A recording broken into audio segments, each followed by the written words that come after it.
The morning sun cast long shadows across the weathered fence posts of the Crosswind Ranch. James Harrington rose before dawn, as he had every day for the past 7 years since hanging up his badge. At 55, his 6-foot frame remained lean and weathered, like the mesquite trees that dotted his 200 acres of rugged Texas borderland. He moved with the deliberate efficiency of a man who'd spent half his life in uniform. 25 years with the Texas Rangers had ingrained habits that civilian life couldn't erase.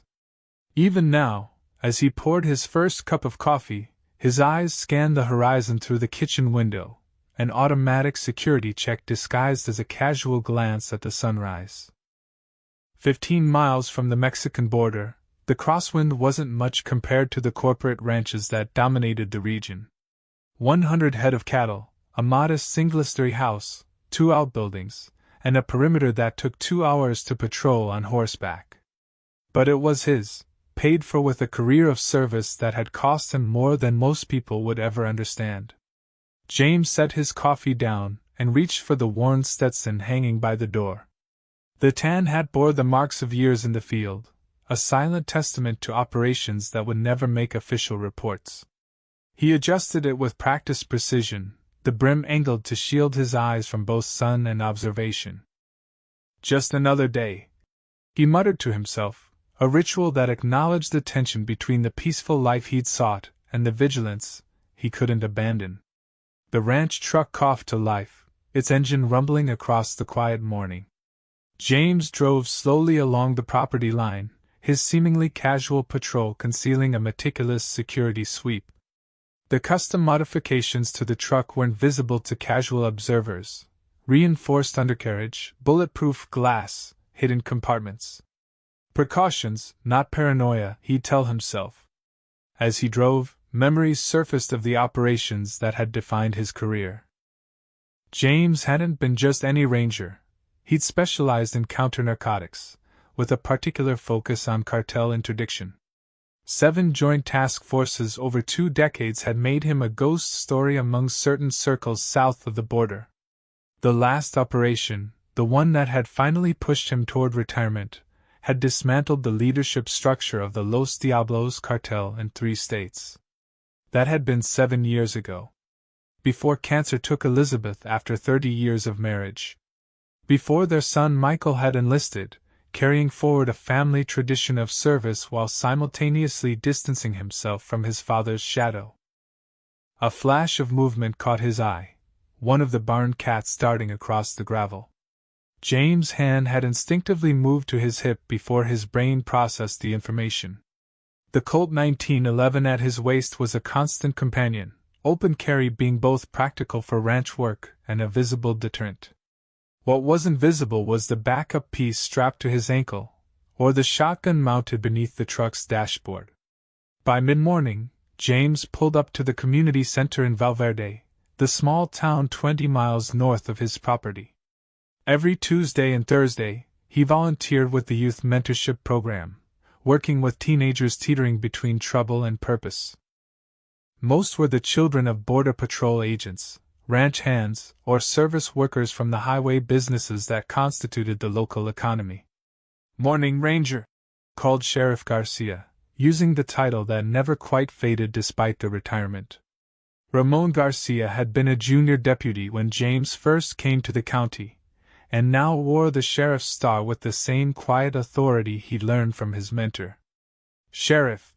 James nodded, the men exchanging information in the brisk handshake that followed. "Quiet week?"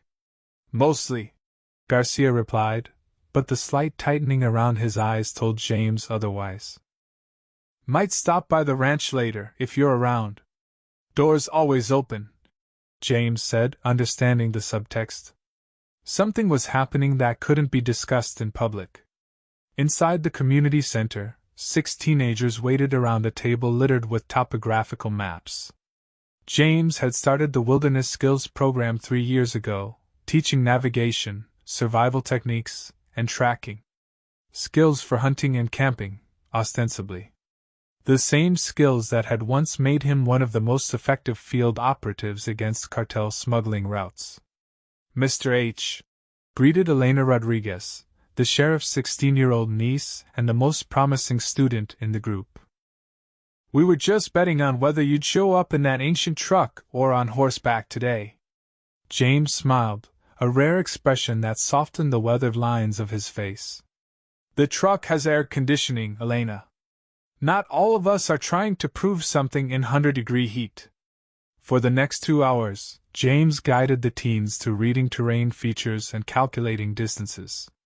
He corrected their work with patient precision, occasionally sharing anecdotes from his ranger days, carefully edited versions that emphasized teamwork and attention to detail rather than the violence that had often accompanied his operations. What he never told them was how he'd used these same skills to track cartel kill teams through the desert, or how triangle sight lines had once helped him locate a narco-submarine landing site that had led to the largest heroin seizure in Texas history. By noon, the session ended, and James watched the teens pile into their parents' vehicles. Elena lingered behind, her expression troubled. "Everything all right?" James asked, immediately alert to the tension in her posture. "My dad's ranch hand quit last week," she said, referring to her father's small property adjacent to the crosswind. "Said he saw something that scared him. Dad thinks he's just making excuses, but—" She trailed off. "But your instincts say otherwise," James finished. He taught them to trust their gut feelings, another ranger lesson tidied up for civilian application. Elena nodded. There were tire tracks near the south fence. Not ranch vehicles. Deep treads, like those big SUVs from the city.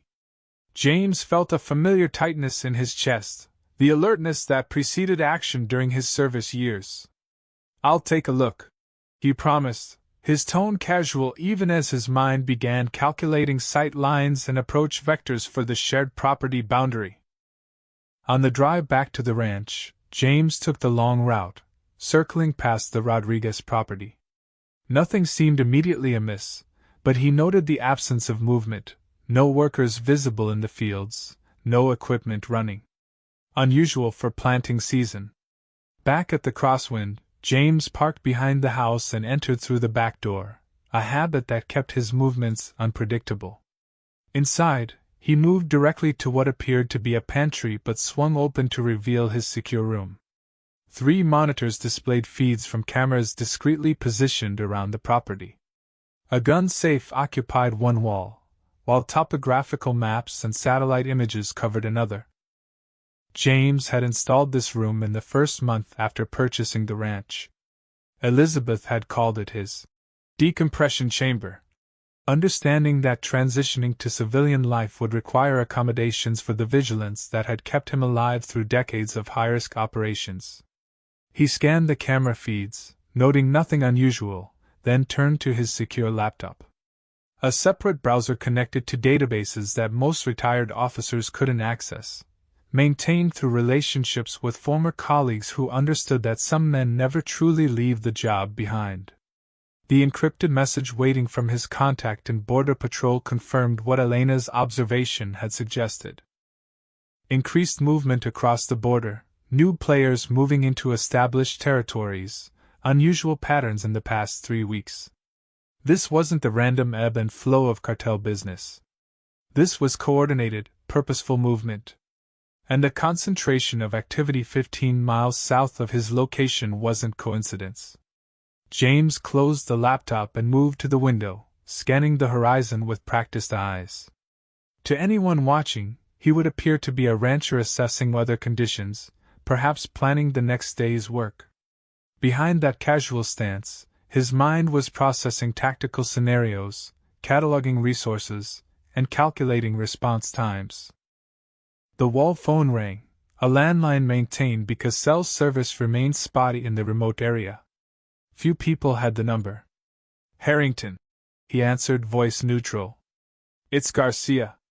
We need to talk." "Not on the phone." "Dinner at 6. James replied, their established code for an urgent but not immediate situation. After hanging up, James moved to the gun safe, dialing the combination with practiced ease. Inside, beyond the shotguns and hunting rifles that any rancher might own, lay the specialized equipment from his former life.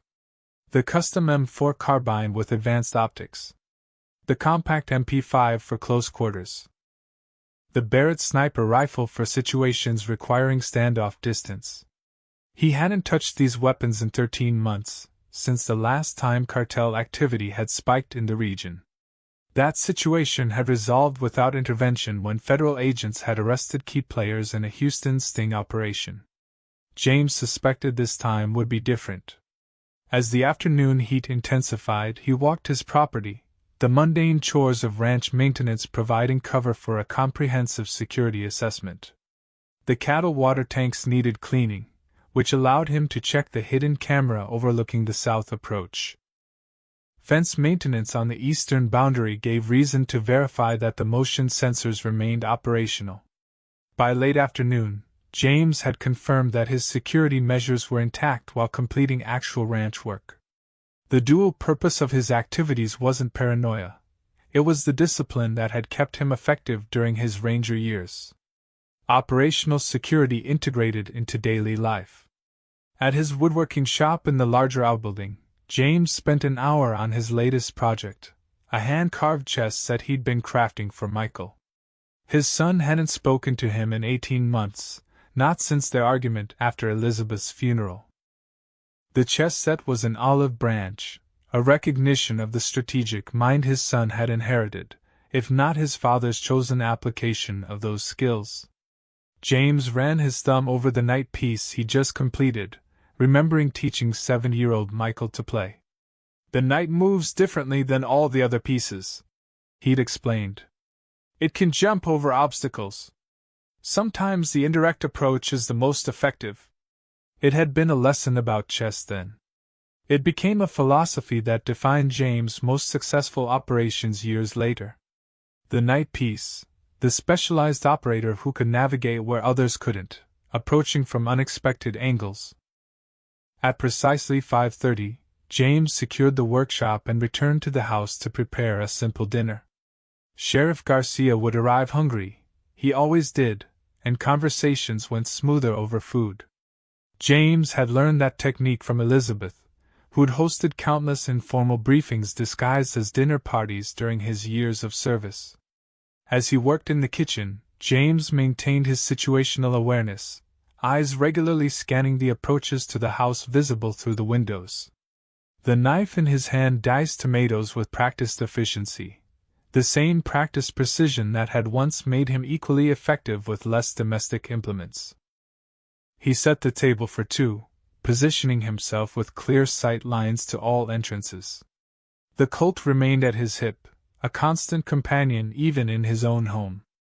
7 years of retirement hadn't changed the core of who James Harrington was, a man who had spent his life standing between threats and those who couldn't protect themselves. The distant rumble of an approaching vehicle drew his attention. The distinctive sound of the sheriff's department SUV was recognizable even before it came into view. James watched through the window as Garcia parked beside the ranch truck, the officer's eyes scanning the property before he exited his vehicle, a professional courtesy between men who understood the value of vigilance. As James moved to open the door, he caught his reflection in the hallway mirror. The face that looked back at him wasn't that of a simple rancher.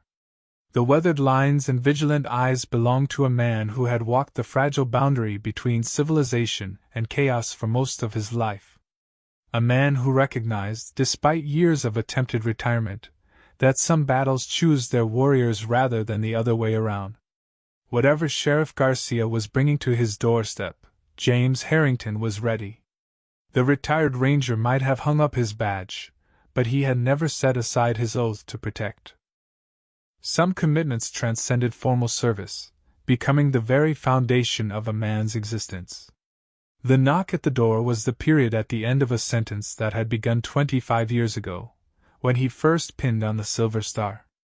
James opened the door to whatever came next, centered in the knowledge that his life had prepared him precisely for this moment.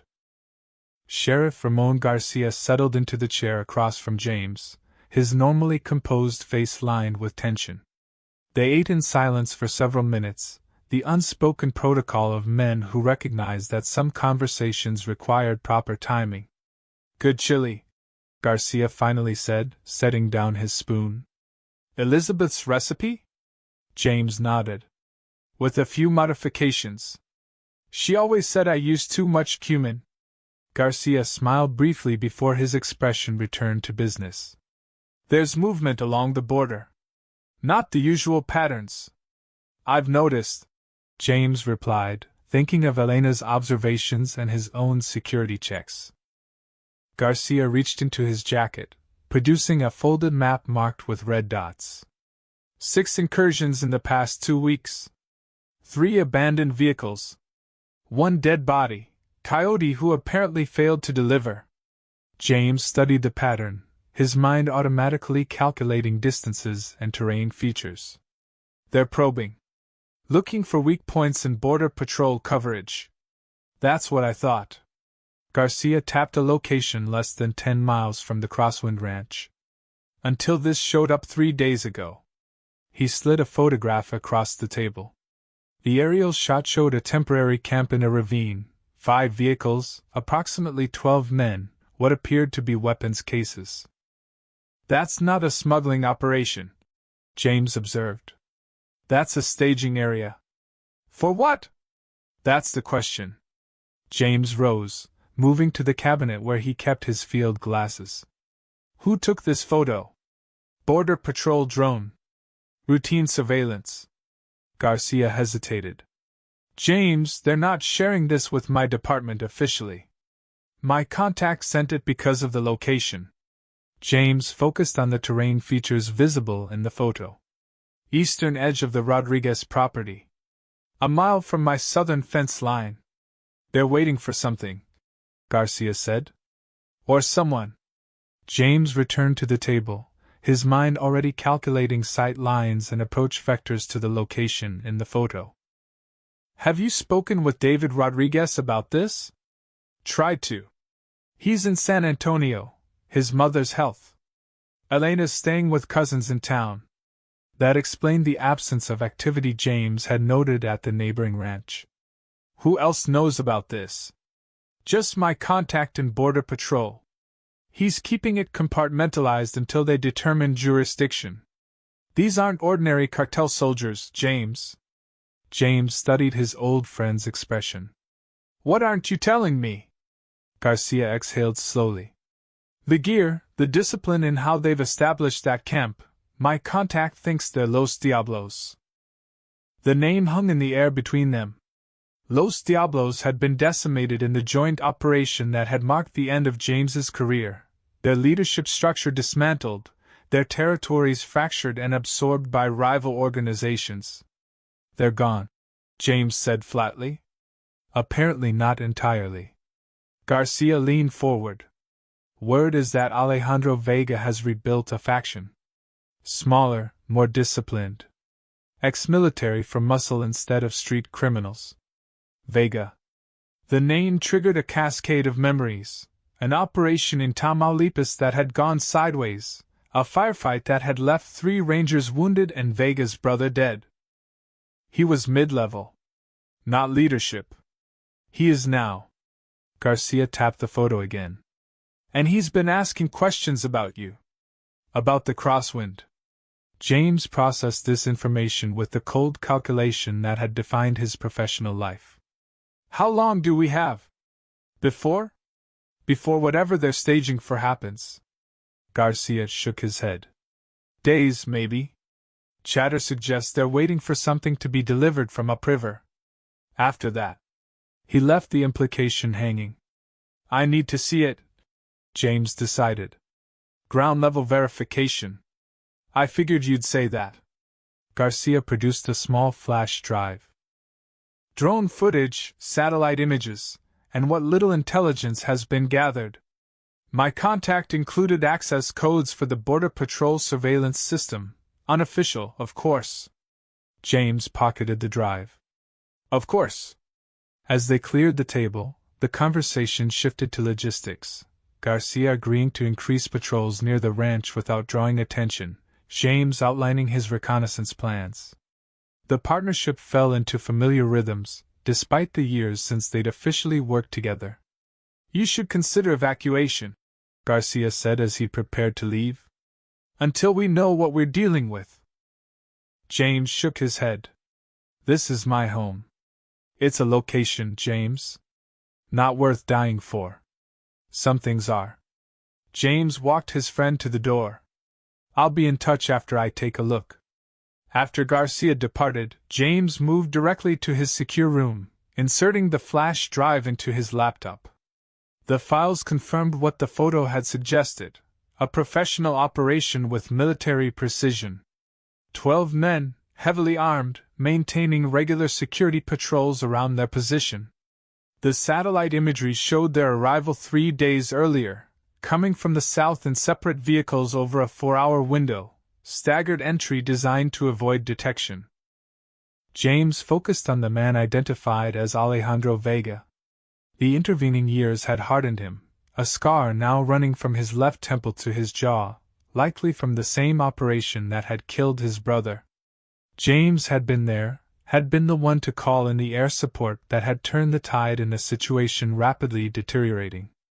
Old operational instincts resurfaced as James studied the terrain surrounding the cartel camp. The ravine provided natural cover from aerial surveillance and limited approach vectors to 2 primary routes, both easily defended. A professional setup, reflecting Vega's reported shift toward military methodology. James closed the laptop and moved to the closet, pushing aside civilian clothes to reveal a locked cabinet. The combination came to his fingers without conscious thought, muscle memory preserving the sequence despite months since he'd last accessed this equipment. Inside lay the tools of his former profession, not the badges and formal identifications, but the practical implements that had kept him alive through decades of high-risk operations. Tactical clothing in desert camouflage. Communications equipment secure from commercial interception. Night vision gear that would allow him to observe without being observed. He selected what he needed methodically, packing a small rucksack designed to draw no attention, just another piece of farm equipment to casual observation. Every item chosen for a specific purpose, nothing extraneous, nothing left to chance. The discipline of preparation had been the foundation of his operational success. An hour later, James eased the ranch truck to a stop in a dry creek bed 2 miles from his destination, far enough to avoid detection, close enough for practical approach on foot. The sun had set, darkness providing the cover under which he had conducted many of his most successful operations. He moved across the familiar terrain with the confidence of a man navigating his own property. In many ways, he was. 25 years patrolling this border region had engraved every arroyo and ridge into his memory. The ranch had been chosen specifically for its proximity to the territories he had once monitored professionally. 2 hours of careful movement brought him to a position overlooking the ravine. The night vision monocular revealed the camp largely unchanged from the aerial imagery, vehicles positioned for quick departure, tents arranged in a defensive perimeter, sentries posted at regular intervals.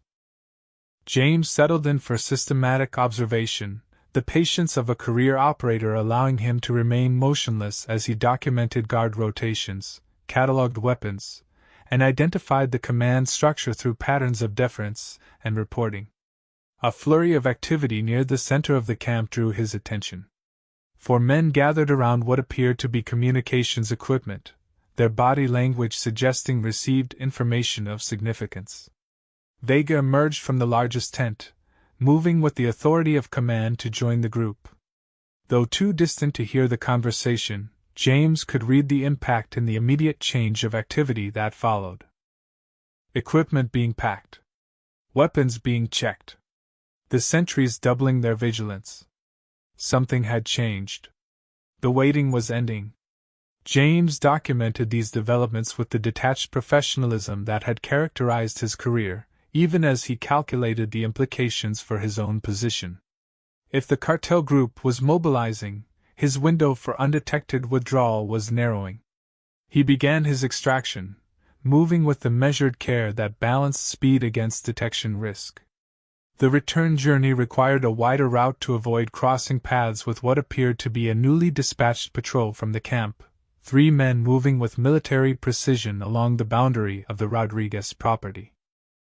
Dawn was breaking as James reached his truck, the first light revealing dust on the horizon to the south, more vehicles approaching the camp. He started the engine and took a roundabout route back to the crosswind, mind processing what he'd observed against known cartel patterns and behaviors. This wasn't a standard drug operation. The personnel, equipment, and operational security measures pointed to something more targeted. Garcia's information about Vega asking questions about the crosswind shifted from background concern to operational priority. Back at the ranch, James transferred his observations to the secure laptop, correlating his ground-level intelligence with the drone footage to create a comprehensive situational assessment. The new vehicles he'd spotted would bring the cartel force to approximately 20 personnel, a significant commitment of resources for what should have been a minor border region. The satellite phone he maintained for emergencies vibrated on the desk. Few people had this number. "Harrington," he answered, voice neutral. "It's Miguel." The caller's accented voice was tense, speaking barely above a whisper. "They are asking about you in Ojinaga." Miguel Fuentes had been one of James's most reliable informants during his final years with the Rangers, a businessman whose legitimate shipping company had provided cover for intelligence gathering on cartel movements.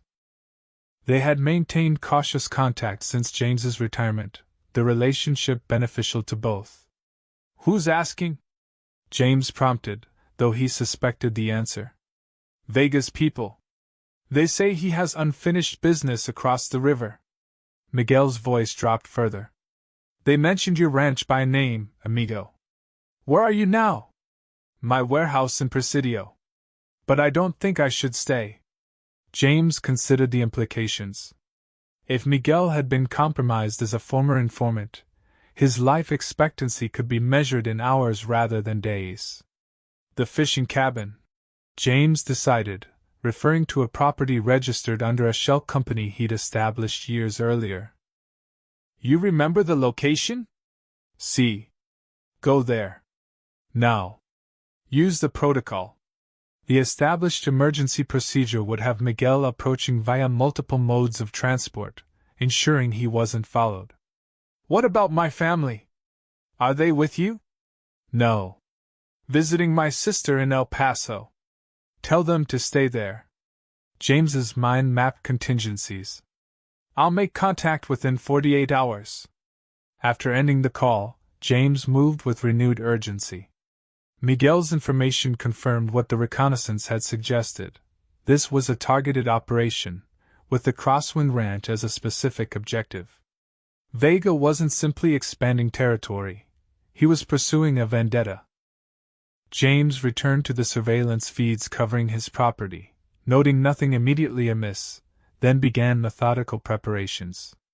The protocols for this scenario had been established years earlier, maintained through regular review despite the seeming paranoia such planning might suggest to outsiders. By mid-morning, James had activated additional security measures around the ranch perimeter, motion sensors disguised as routine agricultural equipment, cameras positioned to cover approach vectors, alarm triggers placed at strategic choke points. The secure room became an operational center as he transferred essential equipment from various hiding locations throughout the property, additional weapons, ammunition, communications gear, and survival supplies.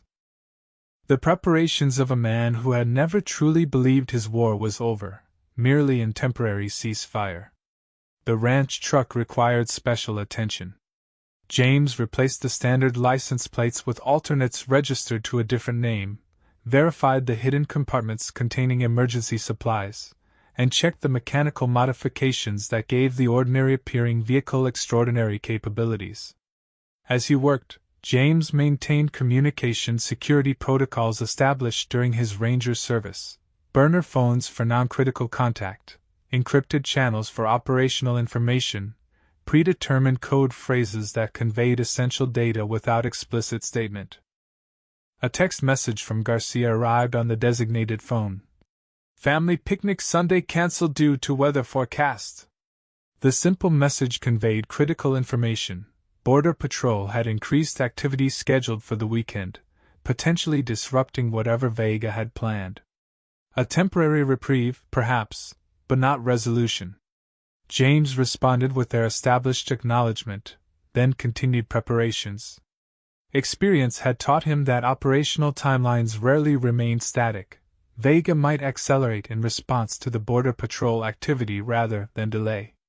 By afternoon, James had transformed the working ranch into a hardened position while maintaining its outward appearance of routine agricultural operation. The balance was delicate, enough preparation to provide tactical advantage without creating obvious indications that would alert hostile surveillance. He was checking the irrigation system, both for its legitimate function and as cover to verify perimeter sensors, when the first direct contact came. A mud-spattered SUV with Mexican plates appearing on the main access road, driving slowly toward the ranch house. James observed through field glasses from the cover of an equipment shed. 2 men in the vehicle, dressed in the casual attire of ranch workers but sitting with the alert posture of men accustomed to violence. Not an assault, a reconnaissance probe, testing defenses and response. He made a tactical decision, stepping into view and raising a hand in the universal rural greeting of acknowledgement without welcome. The visitors would have already noted the ranch truck's position. His absence would telegraph awareness of their purpose. The SUV stopped 30 yards from where James stood, engine running, both men remaining inside. The passenger window lowered, and the man in the right seat leaned out slightly. "Buenos dias," the man called in accented English. "We are looking for the Rodriguez Ranch. I think we are lost." A transparent pretense. The Rodriguez property was clearly marked at the main highway junction, its entrance impossible to confuse with the crosswinds. "You're about 4 miles northeast of it," James replied, maintaining the civil fiction while noting details. Both men in their 30s, military haircuts, the driver's hand remaining out of sight below the window line. "Back to the highway, then south. Big sign. Can't miss it." The passenger nodded, his eyes scanning the visible property with too much interest for a lost traveler. "Gracias. You live here long, senor?" "Long enough." James remained where he stood, posture relaxed but positioned to reach the pistol at his hip if needed. Roads wide enough to turn around right there. A moment of tension stretched between them, the pretense wearing thin. Then the passenger smiled, a gesture that didn't reach his eyes. "Gracias for your help," he said, signaling the driver. The SUV executed a 3-point turn and departed the way it had come, dust rising behind it in the afternoon heat. James watched until it disappeared from view, then moved immediately to the house to check the surveillance system. The cameras covering the access road had captured clear images of both men and the vehicle's license plate. James downloaded these to his secure laptop, then accessed the databases still available to him through former colleagues. The license plate was registered to a rental company in Ojinaga known as a Cartel front. He sent the men's photos through secure channels to contacts who might identify them, then returned to the systematic preparation of his defenses. The direct probe confirmed his timeline was accelerating. Vega's forces were moving from surveillance to active reconnaissance. As evening approached, James received responses from his inquiries. The driver had been identified as a former Mexican Special Forces operator, cashiered for disciplinary issues before appearing on cartel payrolls. The passenger remained unidentified but fit the profile of the military-trained personnel Vega had reportedly recruited. This information shaped James's tactical planning.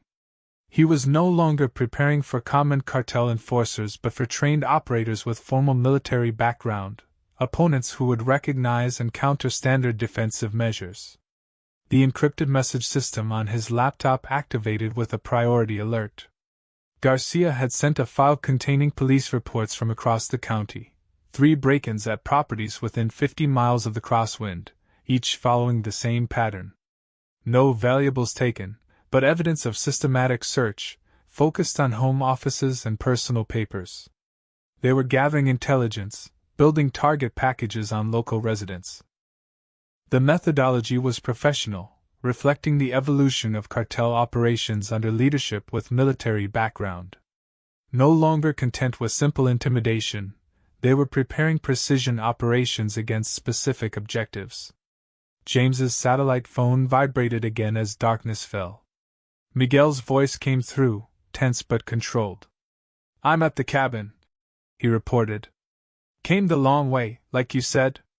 Nobody followed. "Good." James moved to his maps, calculating distances and travel time. "Stay there. I may need to move you soon." "They came to the warehouse after I left," Miguel continued. "My assistant called. Men asking questions, looking through records. They mentioned your name, James. Did they threaten your assistant?" "No. Very polite," he said. "But he knows. Everyone in Presidio knows what happens when these men stop being polite." James processed this development. "Did they take anything?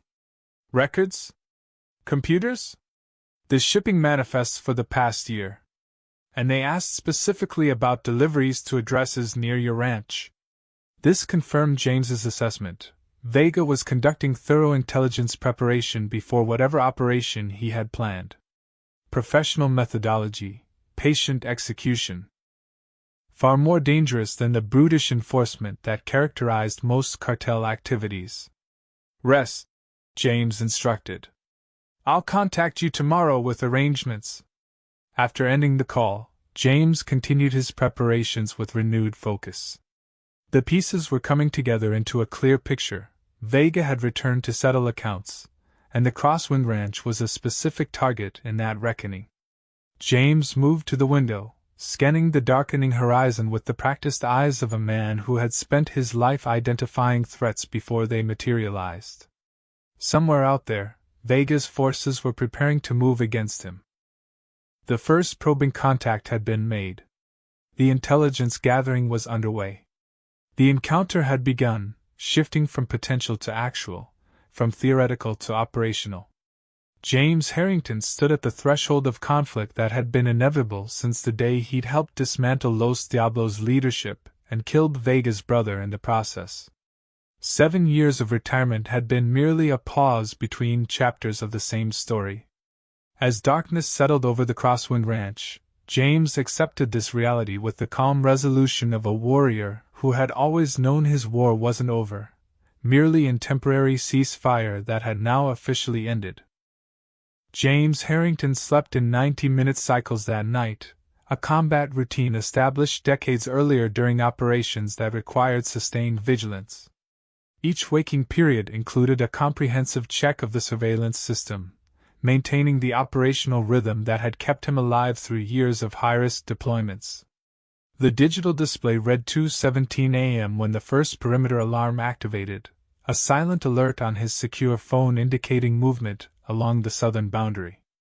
James was fully dressed and armed within 30 seconds, moving to the surveillance monitors to assess the situation. 3 heat signatures appeared on the thermal imaging system, moving with the disciplined spacing of trained operators, not the clustered approach of common criminals. They advanced slowly along the tree line that marked the property edge, using natural cover with professional competence. James activated additional camera sectors, building a comprehensive picture of the incursion. The pattern suggested reconnaissance rather than direct assault, probing defenses, mapping response options, gathering tactical intelligence. This matched Vega's reported methodology, the careful preparation before committed action. He made a tactical decision to allow the observation to proceed. Direct confrontation at this stage would reveal his awareness and capabilities without providing significant advantage. Better to let them complete their reconnaissance with the false confidence of undetected movement, gathering intelligence on their patterns and procedures in the process. For 2 hours, James tracked the 3-man team as they methodically documented the ranch layout, paying particular attention to lines of sight from the main house, access routes, and potential defensive positions. Their approach to the outbuildings suggested military training, maintaining cover, moving in coordinated patterns, employing proper tactical spacing. At 4:23 a.m., the team withdrew along their entry route, disappearing into the darkness beyond the property boundary. James continued monitoring all surveillance systems for an additional hour, verifying no secondary elements remained behind. Dawn brought no further intrusions, but the pattern was established. Vega was executing textbook military reconnaissance before main force engagement, a methodical approach that confirmed Garcia's intelligence about the cartel's evolution under new leadership. James used the morning hours to adjust his defensive preparations based on the observed patterns of the reconnaissance team. They had identified most of his visible security measures while missing the more sophisticated systems, an outcome he had anticipated and planned for. The visible elements would shape their approach, channeling potential assault forces into prepared engagement areas. The satellite phone vibrated at precisely 10 a.m., the prearranged check-in from Miguel at the fishing cabin. "Any visitors?" James asked, bypassing greetings. "No. Quiet here." Miguel's voice carried the tension of a man accustomed to business negotiations rather than combat operations. "My assistant called again. More men came to the warehouse." "Taking inventory," he said. "Like they're preparing to take over operations." "Did they ask about you specifically?" "Yes. Where I went. When I'm returning." James processed this information against developing patterns. "Your family is still in El Paso?" "Yes. I told them to stay another week. Make it indefinite. Have them cross to San Diego, use the package I gave you last year." The emergency identities and funds James had provided would allow Miguel's family to establish themselves elsewhere, an insurance policy against exactly this scenario. The cartel was systematically isolating targets, removing support networks. "And me?" Miguel asked, the question weighted with understanding of their shared history. The former informant knew enough about cartel methodology to recognize his limited options. "I'm working on extraction," James replied. "Be ready to move tonight." After ending the call, James continued methodical preparation of the ranch house and outbuildings. The defensive positions established during nighttime hours were camouflaged to maintain the appearance of normal agricultural operation during daylight. Firing ports disguised as ventilation. Reinforced positions concealed by hay bales and equipment. Fallback routes marked with indicators visible only under specific lighting conditions. The afternoon brought the expected escalation. James was inspecting irrigation lines in the eastern pasture when the surveillance system alerted to multiple vehicles approaching from the county road, 2 SUVs and a pickup truck, driving with the deliberate pace of forces moving into position rather than casual visitors. He activated the remote observation system on his phone, tracking the vehicles as they established positions at strategic points along the property boundary.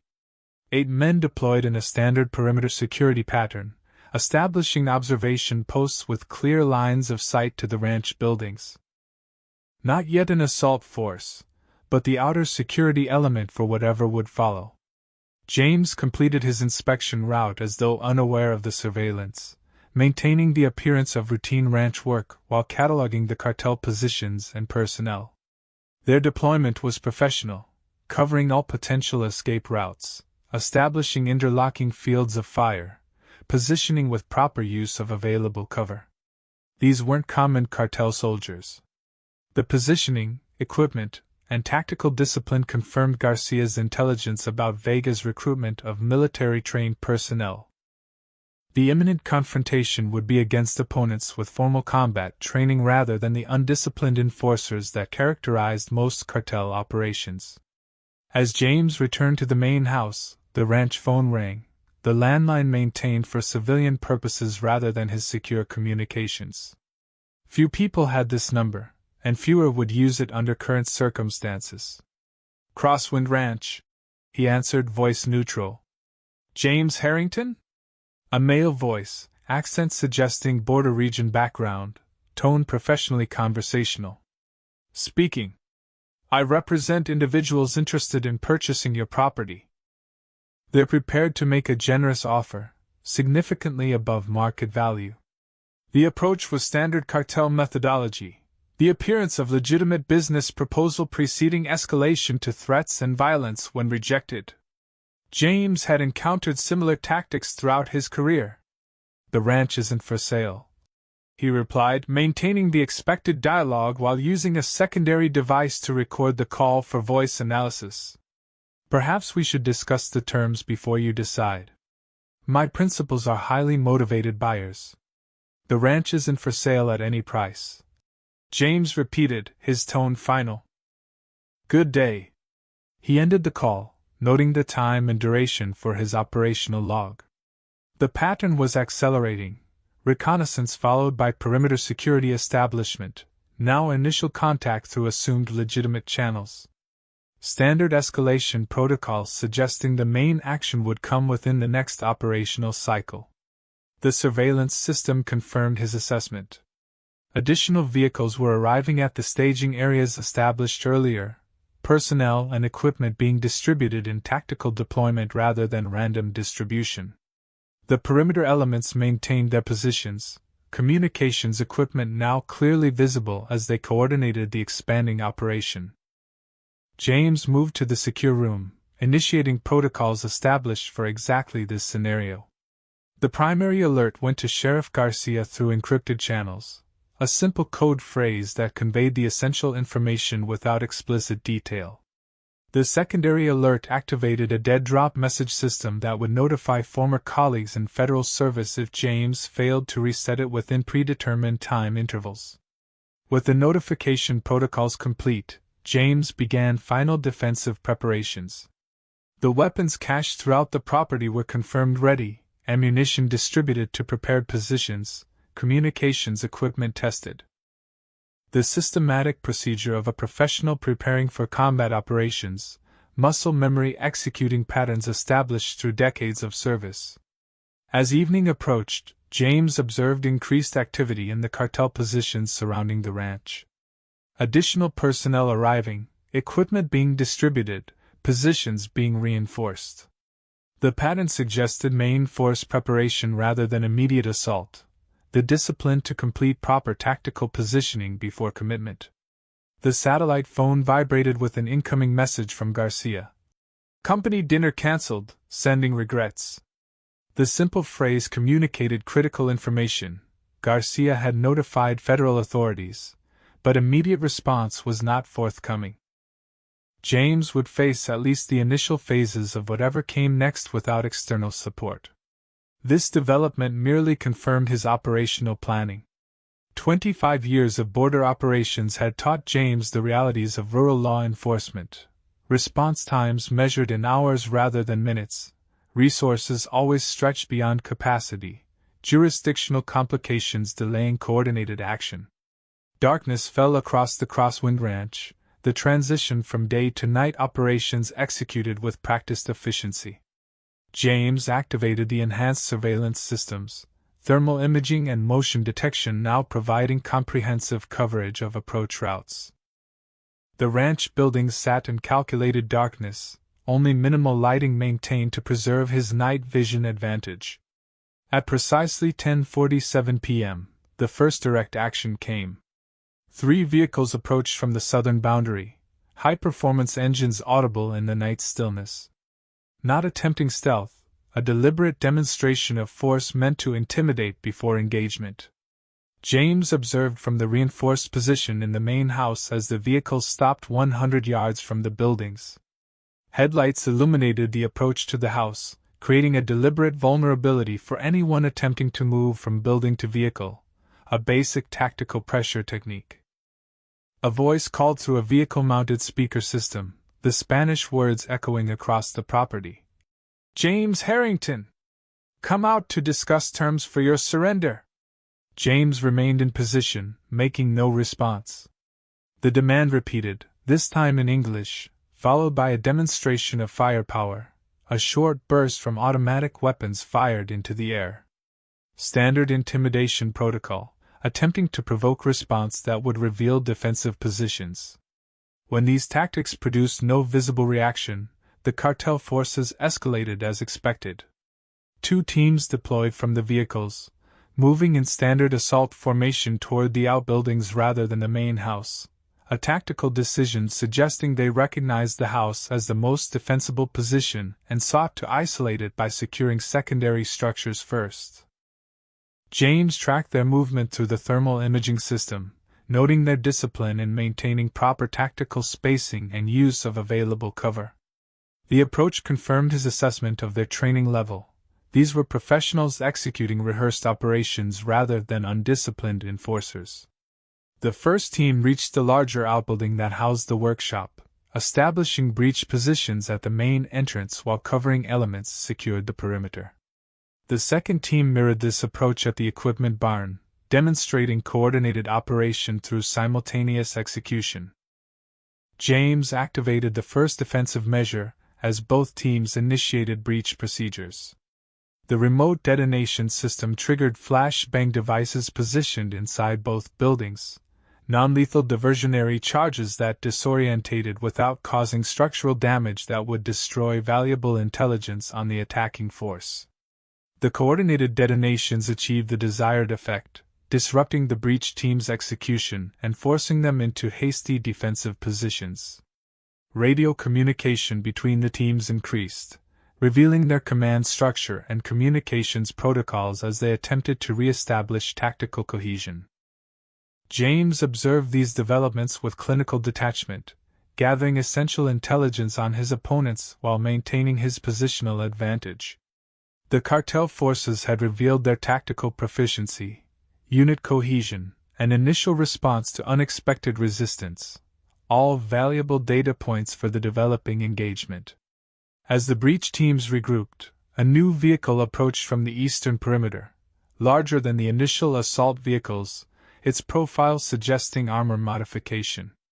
It established position between the buildings and the original vehicles, creating a command post location with natural defensive advantages. A figure emerged from this vehicle, moving with the confident authority of leadership rather than the tactical caution of frontline operators. Even at this distance, James recognized Alejandro Vega from the intelligence photos, the distinctive scar visible in the thermal imaging display, the command presence evident in how the other personnel oriented toward his position. "Harrington!" Vega's voice carried across the darkened property, amplified by the vehicle's speaker system. 7 years is a long time to wait. Come out and face me directly.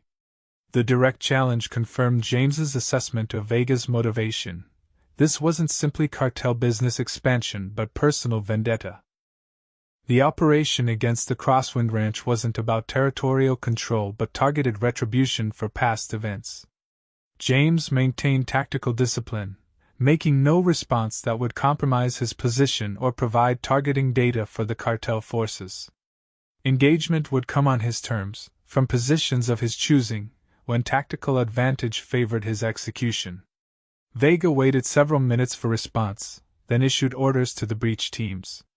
They resumed approach to the outbuildings, now moving with greater caution and improved security procedures. The initial defensive measure had achieved its purpose, forcing tactical adjustment, revealing command protocols, establishing the defender's capability to influence the engagement. The teams executed simultaneous breach of both buildings, employing proper techniques for unknown threat environments, flash entry, sector clearing, tactical movement. Their discipline further confirmed James's assessment of their training level while providing additional intelligence on their operational procedures. As the teams reported clearance of the outbuildings via radio, James identified the next phase of their operation developing. Foreman elements deployed from the vehicles, establishing movement security for what appeared to be technical personnel carrying specialized equipment. The pattern suggested search teams with advanced detection capability, likely seeking the surveillance systems they now realized existed. This development accelerated James's timeline. The technical teams would eventually locate his primary systems, compromising his information advantage. Tactical necessity dictated transition from intelligence gathering to direct action before this advantage was lost. He initiated the second phase of his defensive plan, targeted defensive fires designed to disrupt the cartel operation while concealing his primary fighting positions. The remote weapons system activated, delivering precise fire from automated platforms positioned in the outbuildings the cartel teams had cleared but not secured. The effect was immediate and significant. The cartel forces reacted to fire from positions they believed cleared, creating confusion in their command and control structure. Radio traffic increased dramatically as team leaders reported contact from unexpected directions, requesting guidance from the command element. James used this disruption to execute movement to his alternate position, employing prepared routes that utilized terrain features and structural elements for concealment. The disciplined movement of a veteran operator, transitioning positions without compromising security, or revealing movement to observing forces. From the new position, James observed Vega's reaction to the developing situation. The cartel leader maintained tactical composure despite the disruption, directing tactical elements to re-establish security while technical teams accelerated their search operations. The response demonstrated professional command experience, focusing on regaining operational momentum rather than reactive force deployment. The technical teams located the first of the automated defensive systems within 15 minutes, their specialized equipment detecting the power sources and control mechanisms. Their discovery prompted adjusted tactics from the security elements, now clearing buildings with greater attention to technical infrastructure and hidden systems. As the cartel forces adapted to the defensive measures, James recognized the approaching decision point that would transition the engagement from long-distance exchange to direct tactical confrontation. The timing of this transition would be critical. Executed too early, it would surrender the advantage of uncertainty. Too late, and the technical teams would compromise too many defensive systems. The decision was accelerated by circumstances beyond the immediate tactical situation. The satellite phone vibrated with an incoming message, not from Garcia or official channels, but from the emergency contact protocol established with Miguel. "They found me," the message read. "Moving to fallback position." This development fundamentally altered the operational parameters. Miguel's compromise meant the cartel forces had extended their operation beyond the immediate target of the Crosswind Ranch, expanding the engagement area and potentially threatening non-combatants. James sent a brief acknowledgement, then adjusted his tactical planning to incorporate this new element. The fishing cabin was 30 miles northeast, too distant for immediate support, but connected to the ranch by secondary roads that avoided population centers. If Miguel could reach the first rally point, extraction became viable. The immediate tactical situation demanded attention as the cartel forces completed their adjustment to the automated defensive systems. With these measures compromised, they began methodical approach to the main house, the disciplined movement of experienced operators executing building assault procedures. James activated the final defensive measure before direct engagement, the prepared charges positioned along likely assault routes. The coordinated detonation created both physical and psychological effects, disrupting the assault team's cohesion while establishing uncertainty about further prepared defensive positions. In the confusion following the detonations, James executed his planned egress from the main house. The underground passage, officially a storm cellar extended for agricultural storage, provided concealed movement to a position 20 yards behind the approaching assault teams, reversing the tactical dynamic from defense to offense. As he emerged into the night air, tactical awareness established the immediate situation. 12 cartel operators focusing on the main house, their attention directed forward rather than securing their rear areas. Vega maintaining command position by the armored vehicle, coordinating the operation through radio communication rather than direct presence with assault elements. James engaged the nearest team with precise fire from his suppressed carbine, the disciplined burst dropping 2 operators before they registered the threat behind them. The remaining team members reacted with professional speed, seeking cover and returning fire toward his last known position, but James had already executed the planned movement to his next firing position. The systematic relocation between prepared positions created the tactical illusion of multiple defenders rather than a single operator. James exploited this perception, engaging from different angles with varied weapons to reinforce the misconception while maintaining the initiative. Radio traffic increased dramatically as the cartel teams reported contact from multiple directions, their disciplined assault procedure degrading into defensive reaction.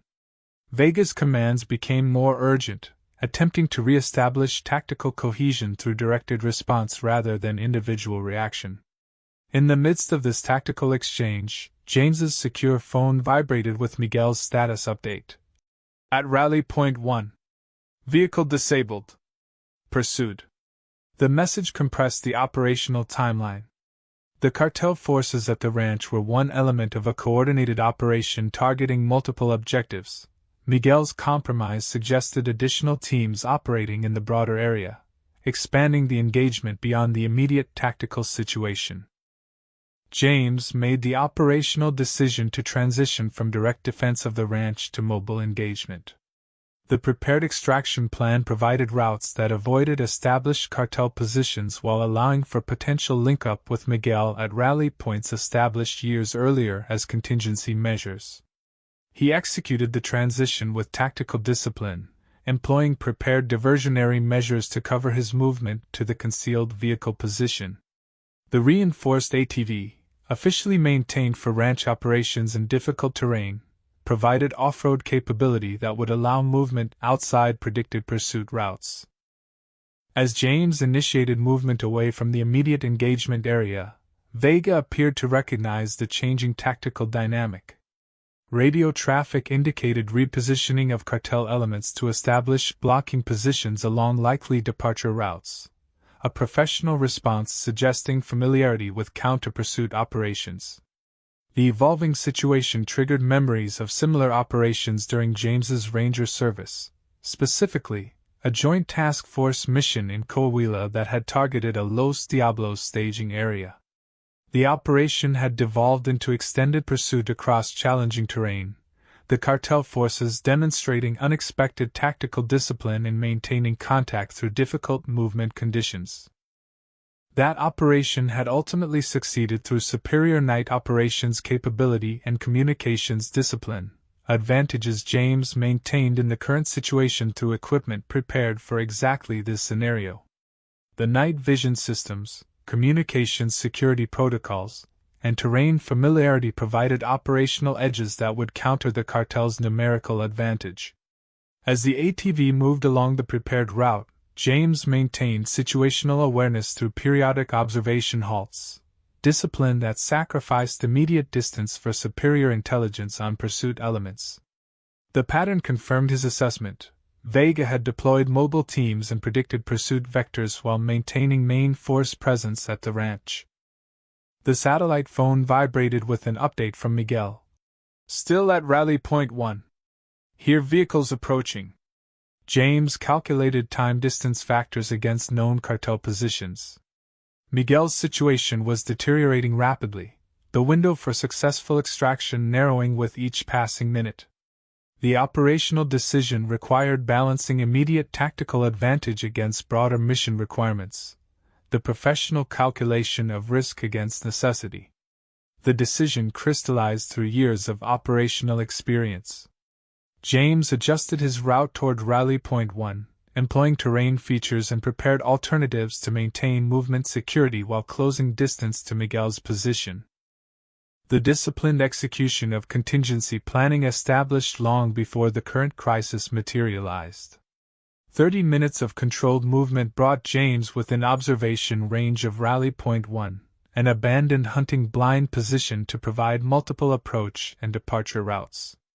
The thermal imaging system revealed Miguel's heat signature within the structure, with 2 vehicles approaching from the southeast, likely cartel elements dispatched specifically for this target rather than pursuit teams from the ranch operation. James established overwatch position with clear fields of fire covering both approaching vehicles and potential extraction routes. The disciplined patience of a veteran sniper settling into position, controlling breathing and heart rate through techniques developed across decades of combat operations. The cartel vehicles approached with tactical consideration, maintaining separation while establishing positions that covered multiple departure routes from the rally point. 4 operators deployed from each vehicle, moving in standard search patterns that reflected their training level. These were comparable to the teams at the ranch, not common enforcers.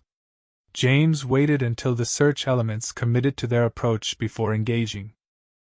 The first precise shot disabled the nearest vehicle's engine block, eliminating immediate pursuit capability while creating momentary confusion among the cartel operators. The second shot targeted communications equipment visible on the team leader, isolating the element from command structure and forcing independent decision-making. The cartel operators reacted with professional discipline, establishing defensive positions while attempting to locate the source of fire. Their tactical response demonstrated training and experience, maintaining dispersion, utilizing available cover, establishing sectors of responsibility. James used their defensive focus to execute movement to a secondary firing position, maintaining the tactical advantage of initiative while adjusting to their response patterns. The disciplined relocation of a veteran operator, moving without sound or silhouette that would compromise position. From the new position, James established communication with Miguel through the secure text system, simple commands directing immediate movement along the predetermined extraction route, while the cartel elements remained focused on perceived threat locations. As Miguel began movement from the rally point, James provided covering fire to fix the cartel operators' attention away from the extraction route.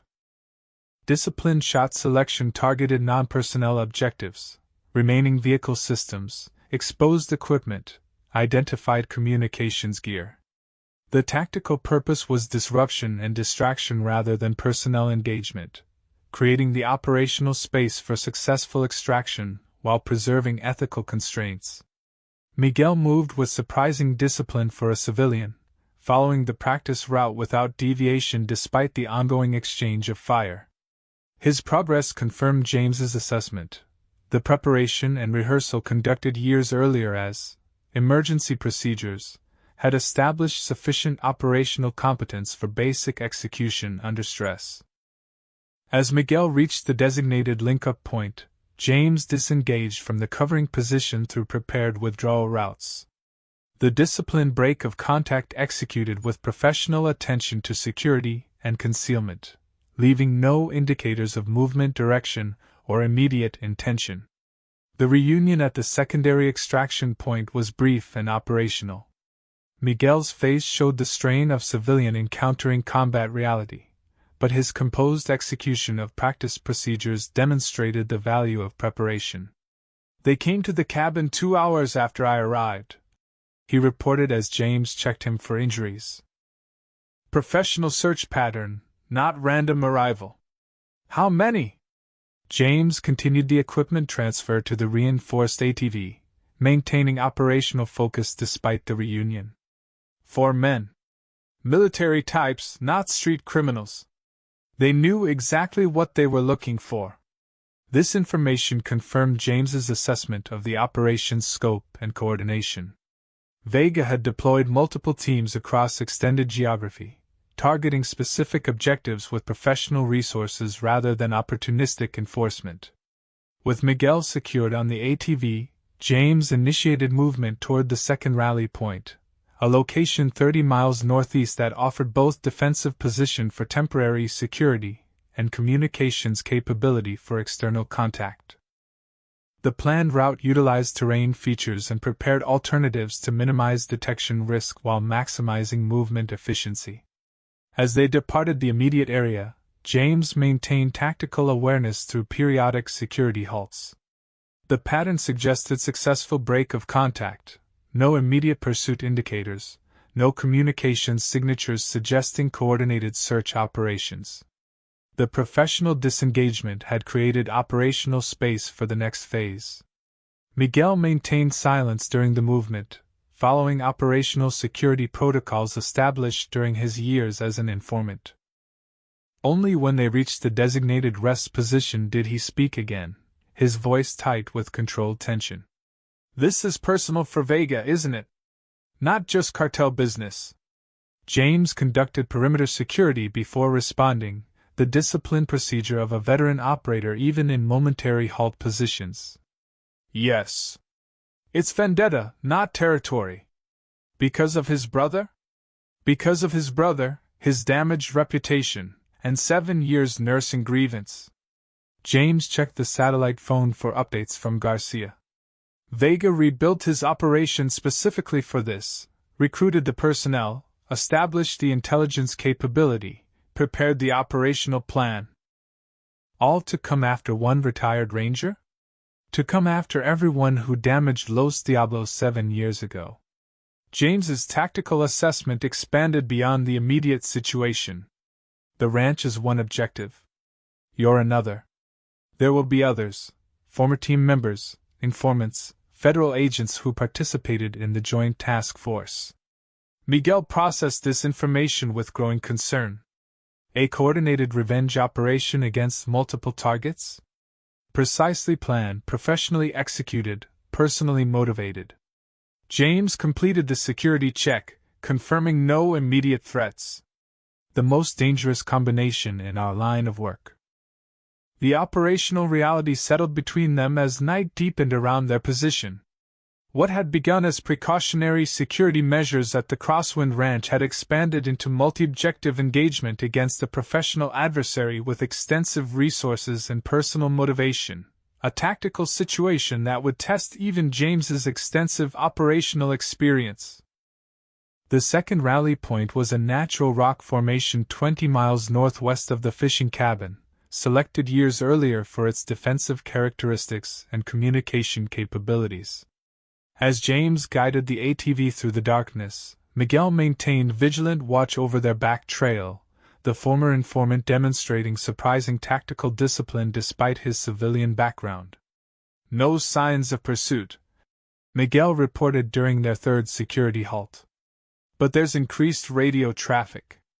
I caught fragments on the scanner. They're establishing roadblocks on the county highways." James nodded, integrating this information into his tactical assessment. "They're thinking conventionally, assuming we'll use established routes toward population centers." "We're not." "No." James adjusted their course slightly, following terrain features visible only through his night vision equipment. "We're staying in the margins, the spaces between what appears on maps and what exists in reality."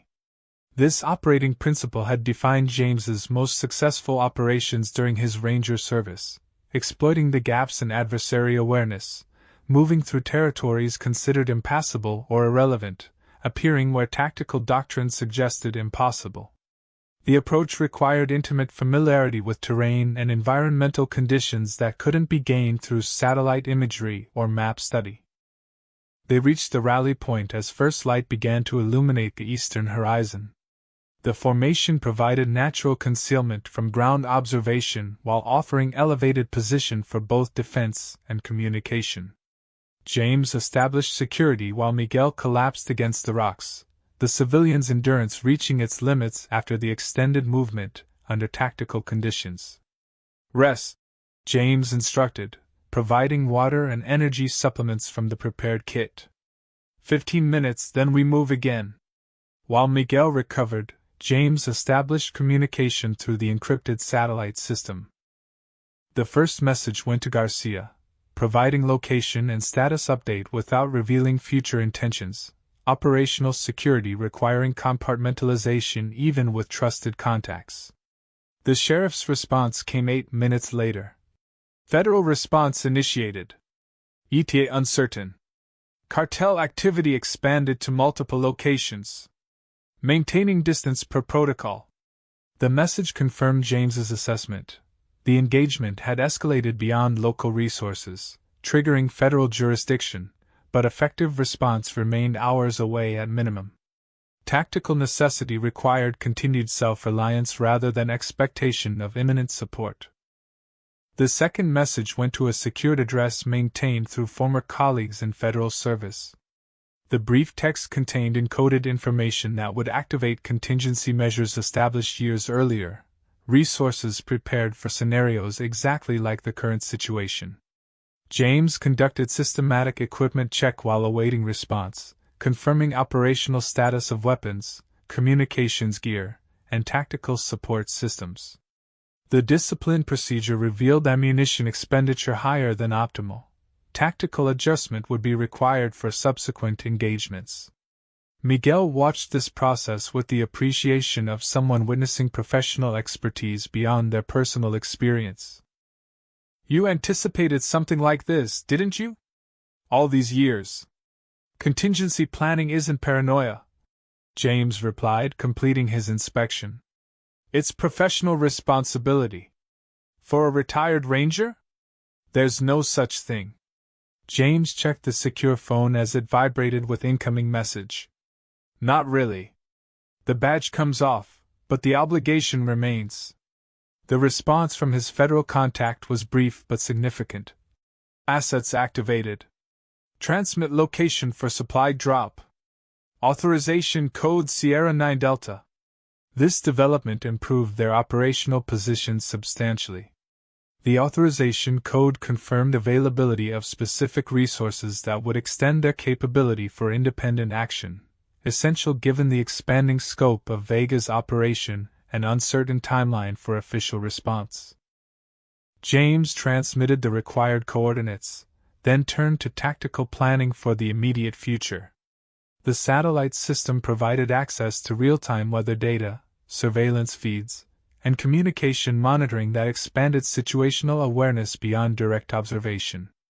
The emerging picture confirmed his assessment of Vega's operation.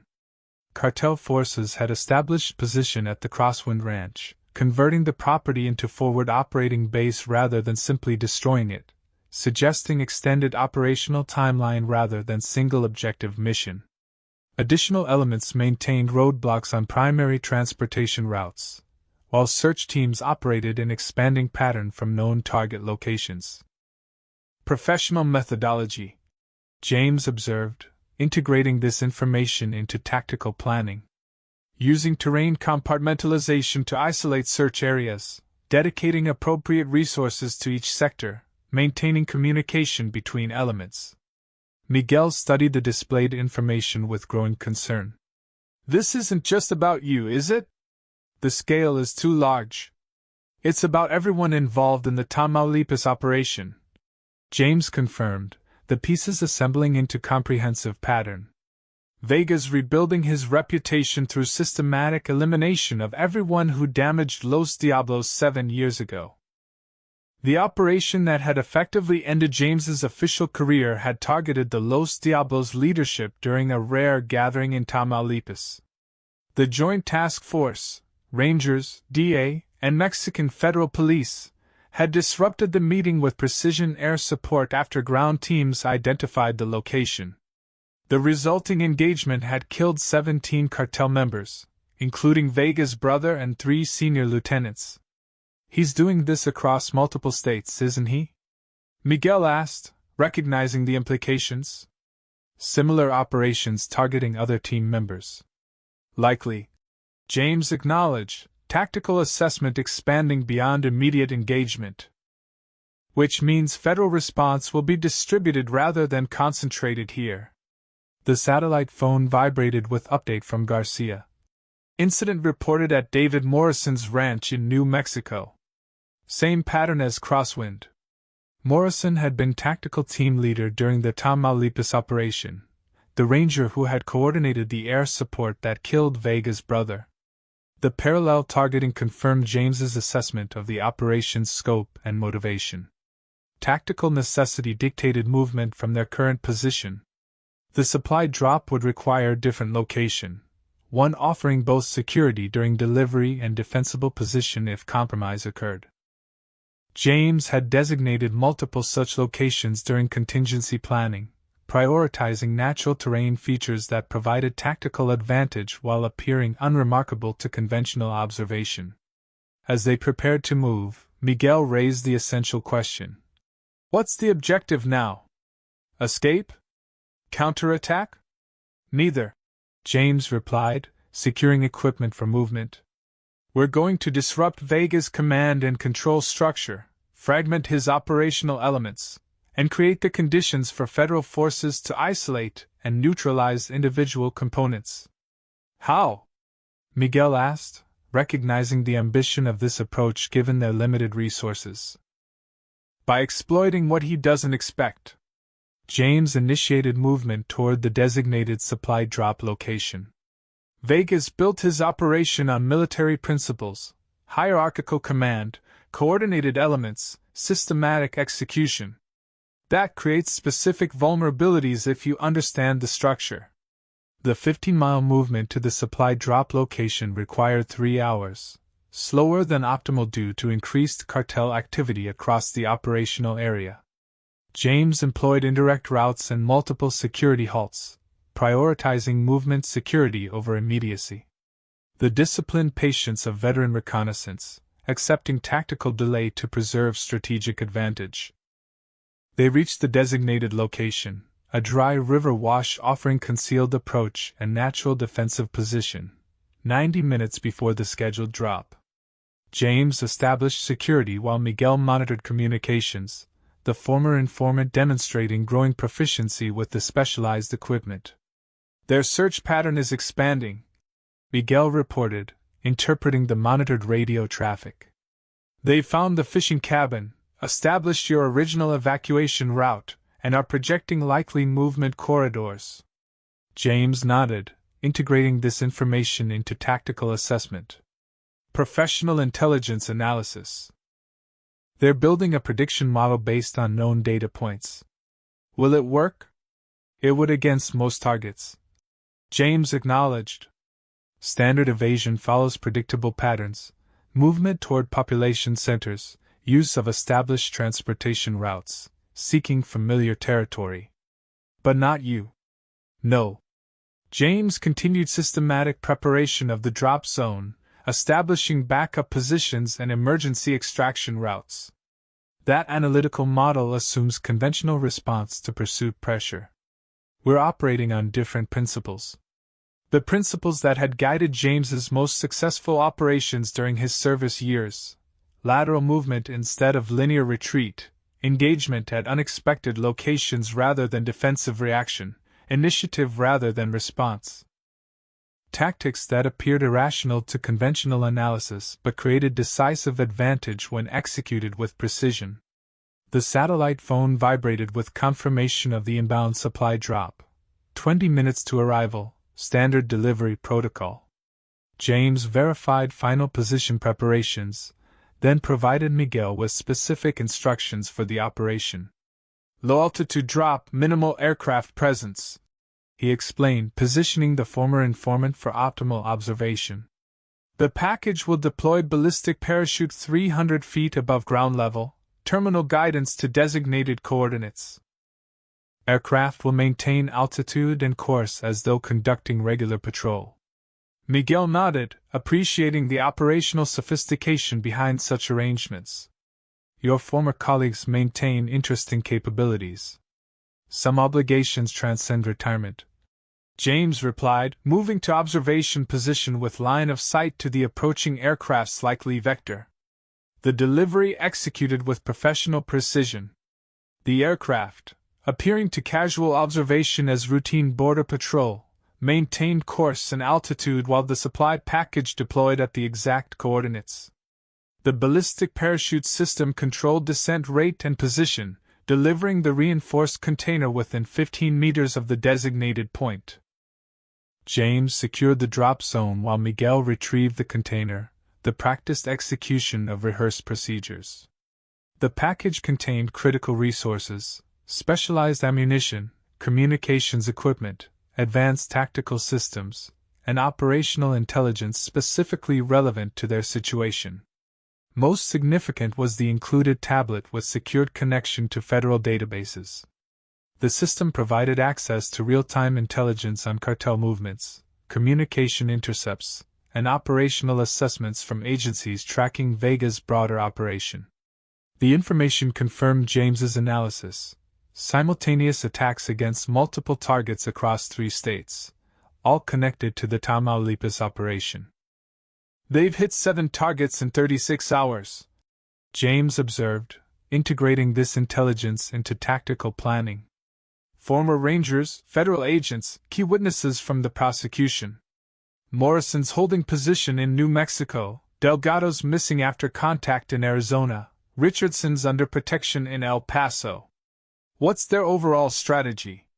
Miguel asked, studying the intelligence summary. Systematic elimination of everyone involved in dismantling Los Diablos' leadership, James explained. Rebuilding cartel reputation through demonstration of consequence for opposition. Establishing dominance through proven ability to reach targets regardless of protection. The operational assessment included critical intelligence on Vega's command structure. The cartel leader was personally directing the Texas operation from forward position established at the Crosswind Ranch, maintaining direct control of the highest priority target, while delegating secondary objectives to trusted lieutenants.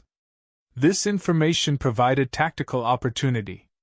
If Vega maintained personal presence at the ranch, disrupting his command position would fragment the broader operation, creating disconnection between elements and degrading coordinated execution across multiple objectives. We're going back to the ranch, James decided, tactical assessment crystallizing into operational plan. Not to defend it, but to disrupt Vega's command and control capability. How? Miguel questioned, recognizing the tactical challenge given cartel forces established at the location. By exploiting what they believe about us versus what's actually true. James began systematic preparation of the specialized equipment from the supply drop. They think we're running, focusing on escape, prioritizing distance and concealment. Their search pattern, roadblock placement, and resource allocation all reflect that assessment. We're not running. No, James confirmed, loading the specialized ammunition into magazines. We're hunting. The distinction represented fundamental difference in tactical approach. Escaping targets followed predictable patterns that simplified pursuit operations. Hunting adversaries operated on entirely different principles, selecting engagement timing, choosing favorable conditions, maintaining initiative rather than reacting to pursuit pressure. James outlined the operational concept while preparing equipment. The plan centered on exploiting Vega's command presence at the ranch, targeting not the cartel leader personally, but the systems that enabled his control of the broader operation. Disrupting communications, isolating the command element, fragmenting the coordinated execution that gave the cartel operation its effectiveness. The ranch has specific vulnerabilities I built into it deliberately, James explained, assembling the specialized electronic warfare equipment included in the supply package. Systems that appear independent but connect through concealed infrastructure. If you know the architecture, you can collapse it systematically. Miguel studied the ranch schematics displayed on the tablet. You designed your home with the expectation it might be captured? I designed it with the understanding that defensive positions sometimes serve offensive purposes when circumstances change, James corrected. The features that protected it in one scenario become exploitable weaknesses in another, if you understand both the architecture and the psychology of those occupying it. The operational plan developed with professional precision, approach vectors, breach positions, engagement sequence, and extraction routes. James mapped primary and alternate plans for each phase, building in contingencies for likely cartel responses based on their demonstrated tactical patterns. Miguel's role would be communications management rather than direct engagement, monitoring cartel transmissions, tracking movement patterns, providing real-time intelligence on response developments. The former informant would maintain position at designated observation point with clear line of sight to the operational area while remaining outside likely engagement zones. You're asking me to let you go in alone, Miguel observed as the assignments became clear. I'm asking you to maintain the information advantage that will determine success or failure. James corrected. In this type of operation, accurate intelligence delivered in real time is more valuable than an additional operator with limited tactical training. The reminder of their respective capabilities was delivered without judgment, simple operational assessment rather than criticism. Miguel nodded acceptance, recognizing both the logic and the professional courtesy in how James had framed the necessity. They departed the supply drop location at dusk, moving toward the Crosswind Ranch through indirect routes that avoided likely observation points and patrol patterns. James employed the hunting methodology that had defined his most successful operations: patient movement prioritizing security over speed, disciplined observation before advancement, continuous assessment of environmental conditions that might impact tactical execution. 3 hours of methodical approach brought them to the observation position James had selected, elevated terrain 2 miles from the ranch with clear line of sight to the property. The position offered both tactical advantage for intelligence gathering and natural defensive features if compromise occurred. The surveillance systems confirmed tactical assessment. Cartel forces had established comprehensive security around the ranch, observation posts covering approach routes, patrol patterns securing perimeter, defensive positions prepared at key locations. The main house had been converted to command center, with communications equipment visible through thermal imaging and significant personnel presence indicating leadership element. Most important was the vehicle pattern. 3 SUVs with specialized communication equipment maintained position near the main house, the signature of command and control infrastructure rather than simple security presence. Additional tactical vehicles were positioned for rapid deployment, oriented toward likely threat approach routes. 15 personnel visible through thermal, Miguel reported, operating the surveillance system with growing proficiency. Plus what appears to be Foreman's security element with Vega in the main house. James nodded, integrating this information with observed patrol patterns and defensive positions. Standard protective formation for high-value leadership. 2 layers of security, outer perimeter with early warning responsibility, inner element with direct protection function. The disposition confirmed operational opportunity. The cartel forces had established position based on conventional defensive doctrine, oriented outward against external approach, structured to detect and intercept standard assault methodology. The arrangement created specific vulnerabilities if approached through unconventional vectors with tactical objectives different from predicted patterns.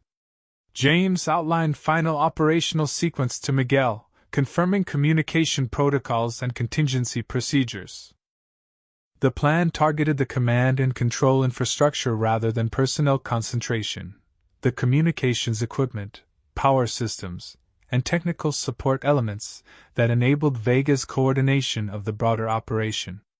Disrupt rather than destroy, James explained, checking final equipment configuration. Fragment rather than engage. The objective is isolation of the command element from subordinate forces, creating operational paralysis rather than tactical defeat. Miguel nodded understanding, recognizing the strategic approach behind the tactical execution. Turning their strength into vulnerability. Precisely. James secured the specialized equipment for movement. Their operational effectiveness depends on coordinated execution across multiple objectives. Remove that coordination, and individual elements become isolated targets for federal response rather than components of synchronized operation. The approach to the target began at midnight, timing selected based on observed shift changes in the cartel security elements.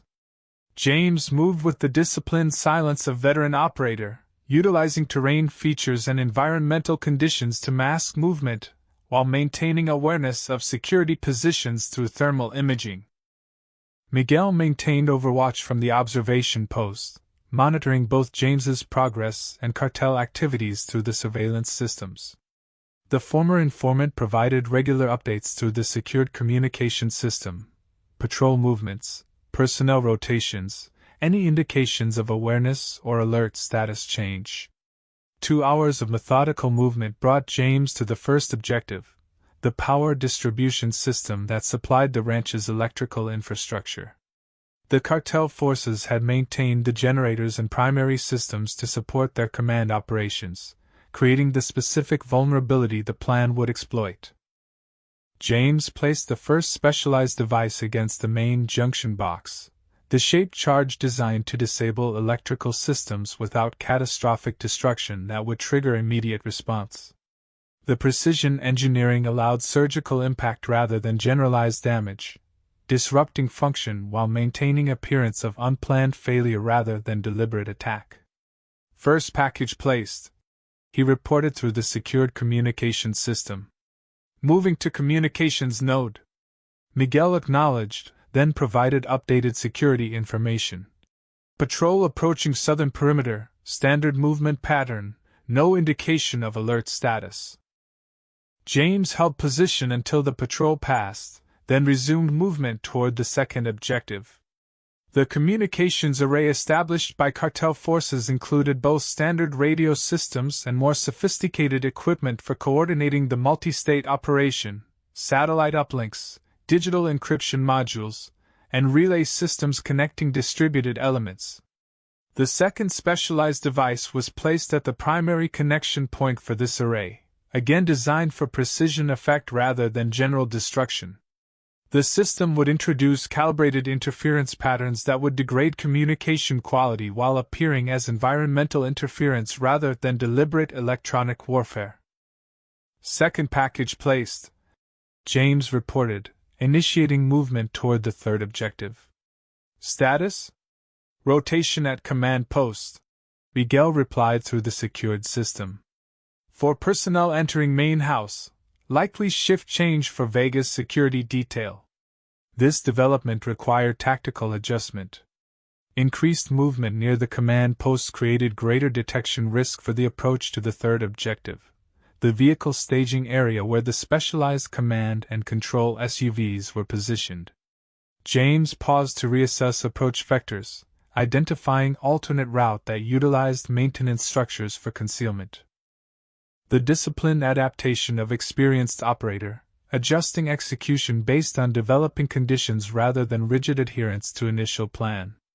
The modified approach succeeded, bringing him within operational range of the vehicle staging area without compromise. The cartel forces had positioned 3 specialized command vehicles in standard formation, primary and 2 alternates, with technical systems distributed across all 3 for redundancy. The third specialized device was more sophisticated than the previous 2, a directed electromagnetic pulse generator calibrated to disable electronic systems without visible damage indicators.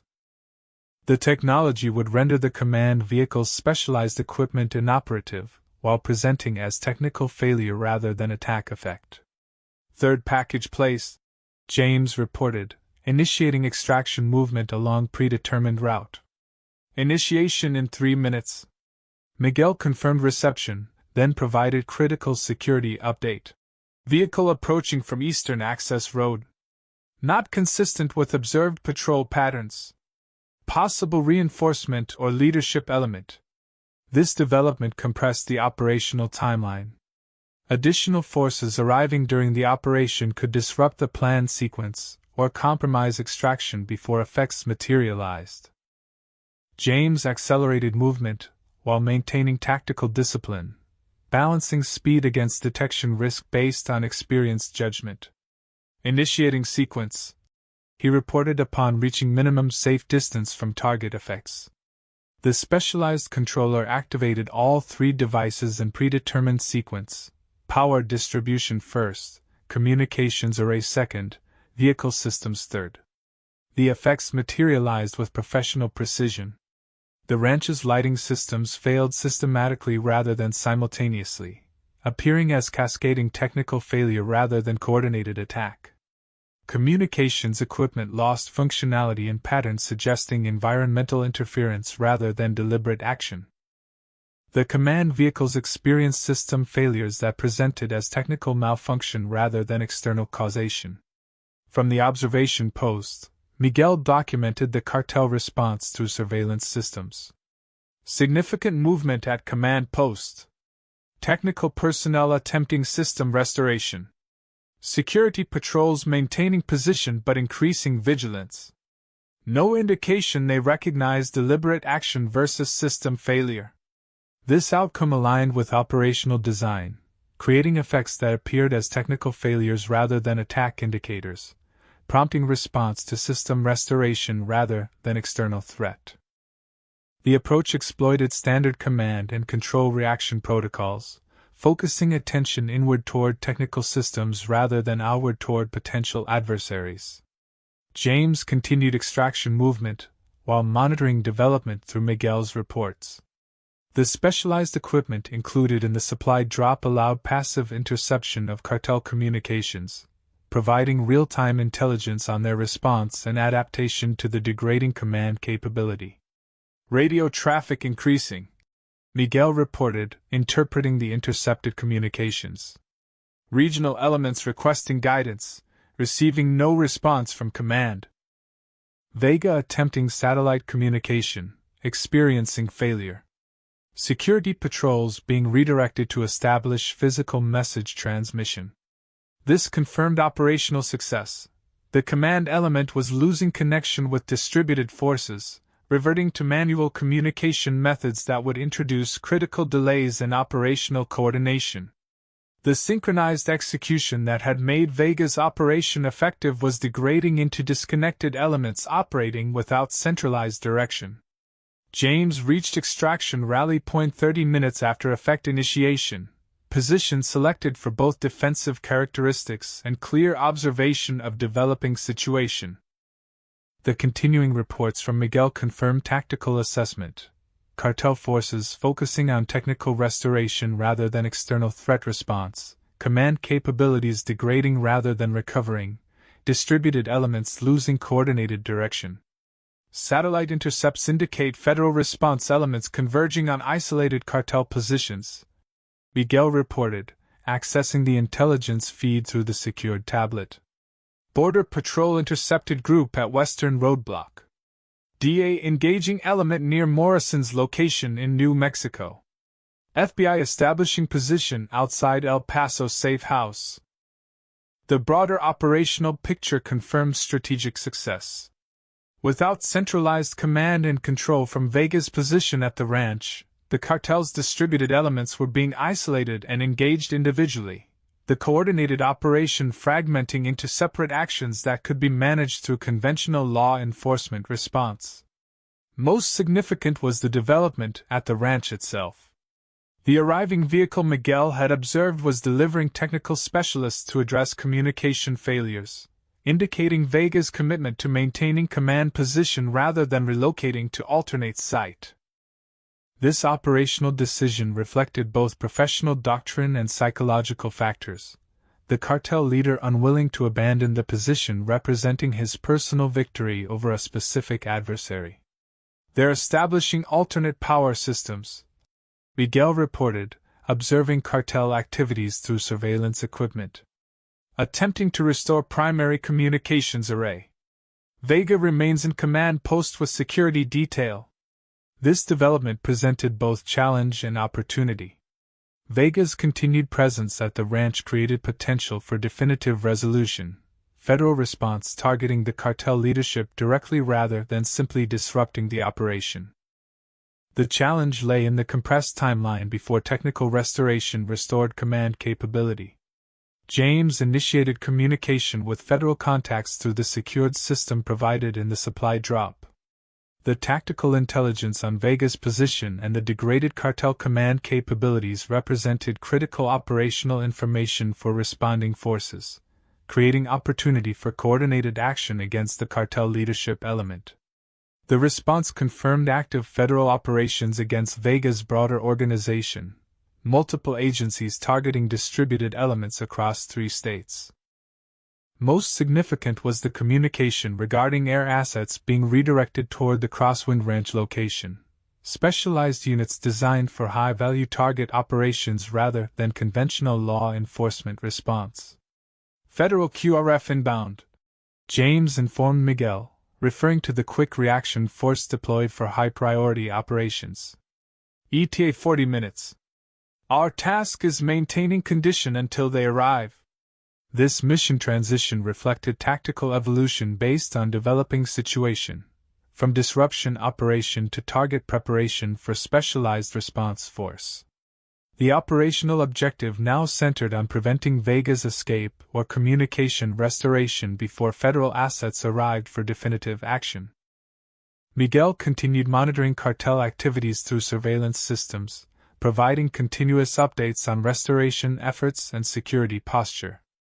The information allowed James to develop counteractions that would maintain system degradation without revealing deliberate operation, calibrated interventions that appeared as continuing technical failures rather than adversary action. The specialized equipment from the supply drop included remote trigger systems that could activate secondary effects in the already placed devices, extending disruption duration through what appeared as cascading technical failures. James employed these capabilities with professional precision, targeting specific restoration attempts with measured countermeasures that maintained the appearance of system instability. Their technical team is focusing on power restoration, Miguel reported, observing the cartel activities. Secondary team attempting to establish alternative communications through vehicle systems. Vega has deployed additional security to perimeter positions, appears to be anticipating potential compromise. The latter development indicated professional assessment by the cartel leader, recognizing that extended communications failure created vulnerability that might attract opportunistic action. The security reinforcement followed standard protective protocols for high-value personnel and potentially compromised position. What Vega couldn't anticipate was the precise nature of the approaching threat. The Federal Quick Reaction Force represented specialized capability beyond conventional law enforcement, personnel and equipment designed specifically for high-value target operations in non-permissive environments.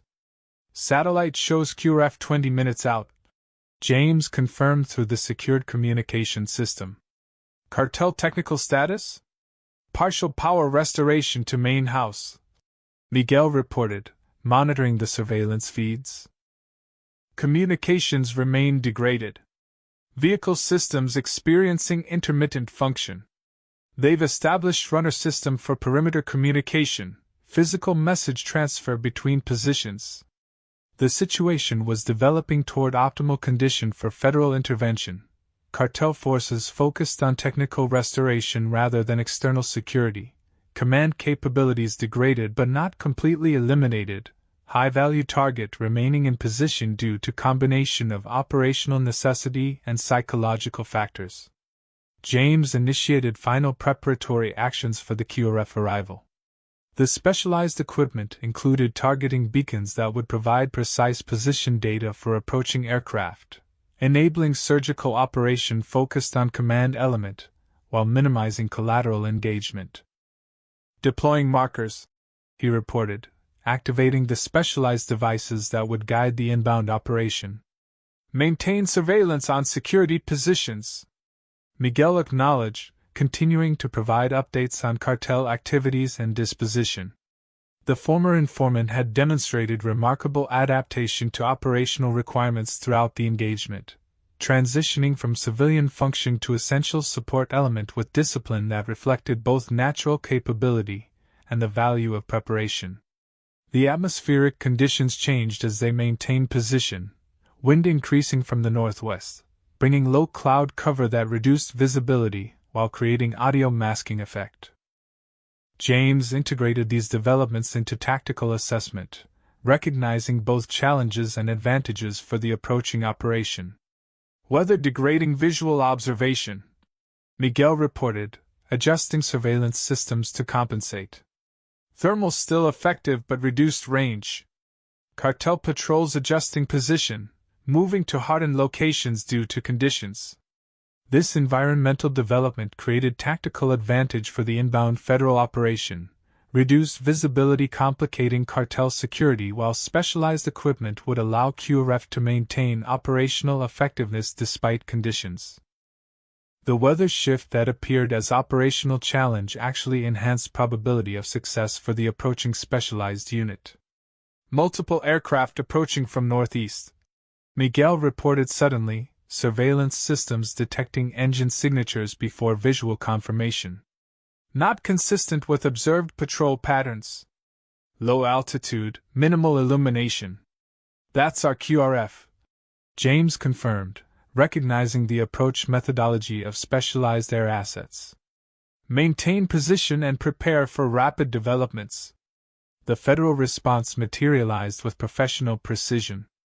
3 helicopters appearing suddenly from the low cloud cover, executing coordinated approach to the ranch complex.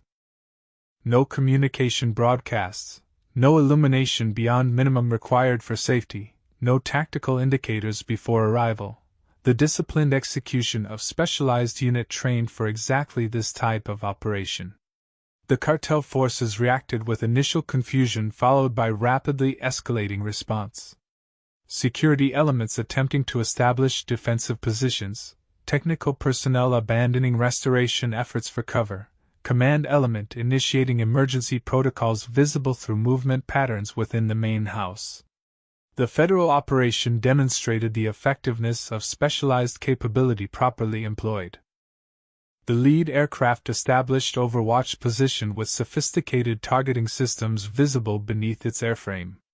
The second deployed tactical team in coordinated fast rope insertion at primary access points to the command location. The third maintained position to secure potential escape routes and secondary objectives. QRF has primary containment, James observed, monitoring the operation through both direct observation and Miguel's surveillance feeds. Cartel security attempting uncoordinated resistance rather than coordinated response. This pattern confirmed operational success. The disruption of command and control systems had achieved its primary objective, preventing coordinated defense against specialized intervention. The cartel forces were reacting as individual elements rather than coherent organization, creating the conditions for effective federal action against the leadership target. The operation progressed with professional efficiency despite cartel resistance. The federal tactical team established control of the main house while supporting elements neutralized remaining security positions. The specialized equipment and training evident in their execution reflected the priority assigned to the operation, resources committed based on intelligence regarding both target value and operational significance. Federal control established at primary objective, Miguel reported, monitoring official communications through the specialized equipment. Vega in custody. Secondary elements surrendering at perimeter positions. The outcome represented comprehensive success against the immediate threat, cartel leadership neutralized, command and control capability eliminated, distributed elements isolated for individual response by appropriate agencies.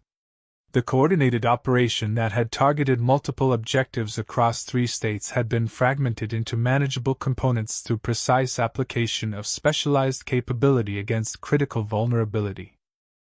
James initiated contact with Federal Command element through the secured communication system, providing final intelligence update and confirming position for extraction.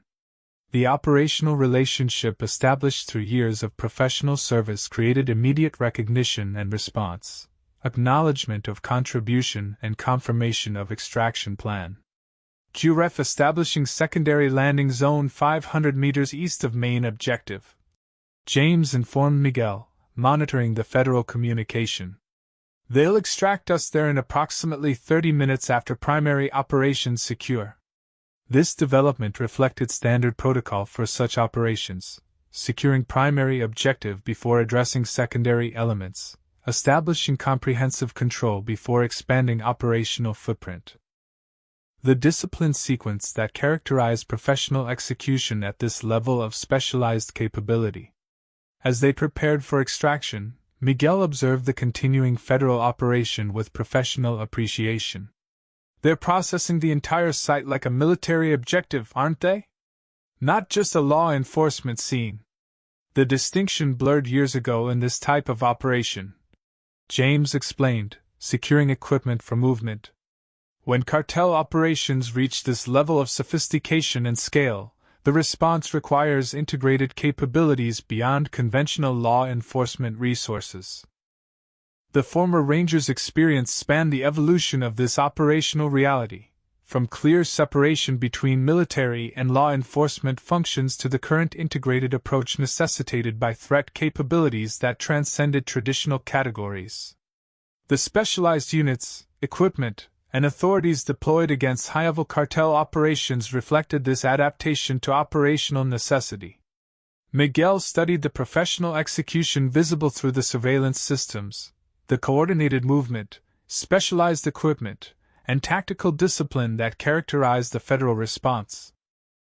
This isn't what most people imagine when they think about fighting cartels, is it? Most people imagine dramatic confrontations and individual heroics, James acknowledged, completing preparation for extraction movement. The reality is systematic application of specialized capability against identified vulnerabilities, less visually impressive but far more effective. This operational philosophy had defined James's approach throughout his career, prioritizing effectiveness over appearance, focusing on systemic impact rather than individual action, applying precision capability against critical vulnerabilities rather than engaging total capacity. The methodology that had made him legendarily effective during his service years and had now enabled decisive resolution to personal threats 7 years into retirement. As they moved toward the extraction point, James maintained tactical awareness through practiced habit, scanning sectors, monitoring movement patterns, maintaining security despite the established federal presence. The discipline that had become fundamental character rather than conscious behavior through decades of operational experience. The approaching helicopter represented not just extraction from immediate tactical situation but transition between operational phases, from direct engagement to intelligence support, from individual action to integrated response. James recognized both the professional significance and personal implications of this transition as they prepared for departure.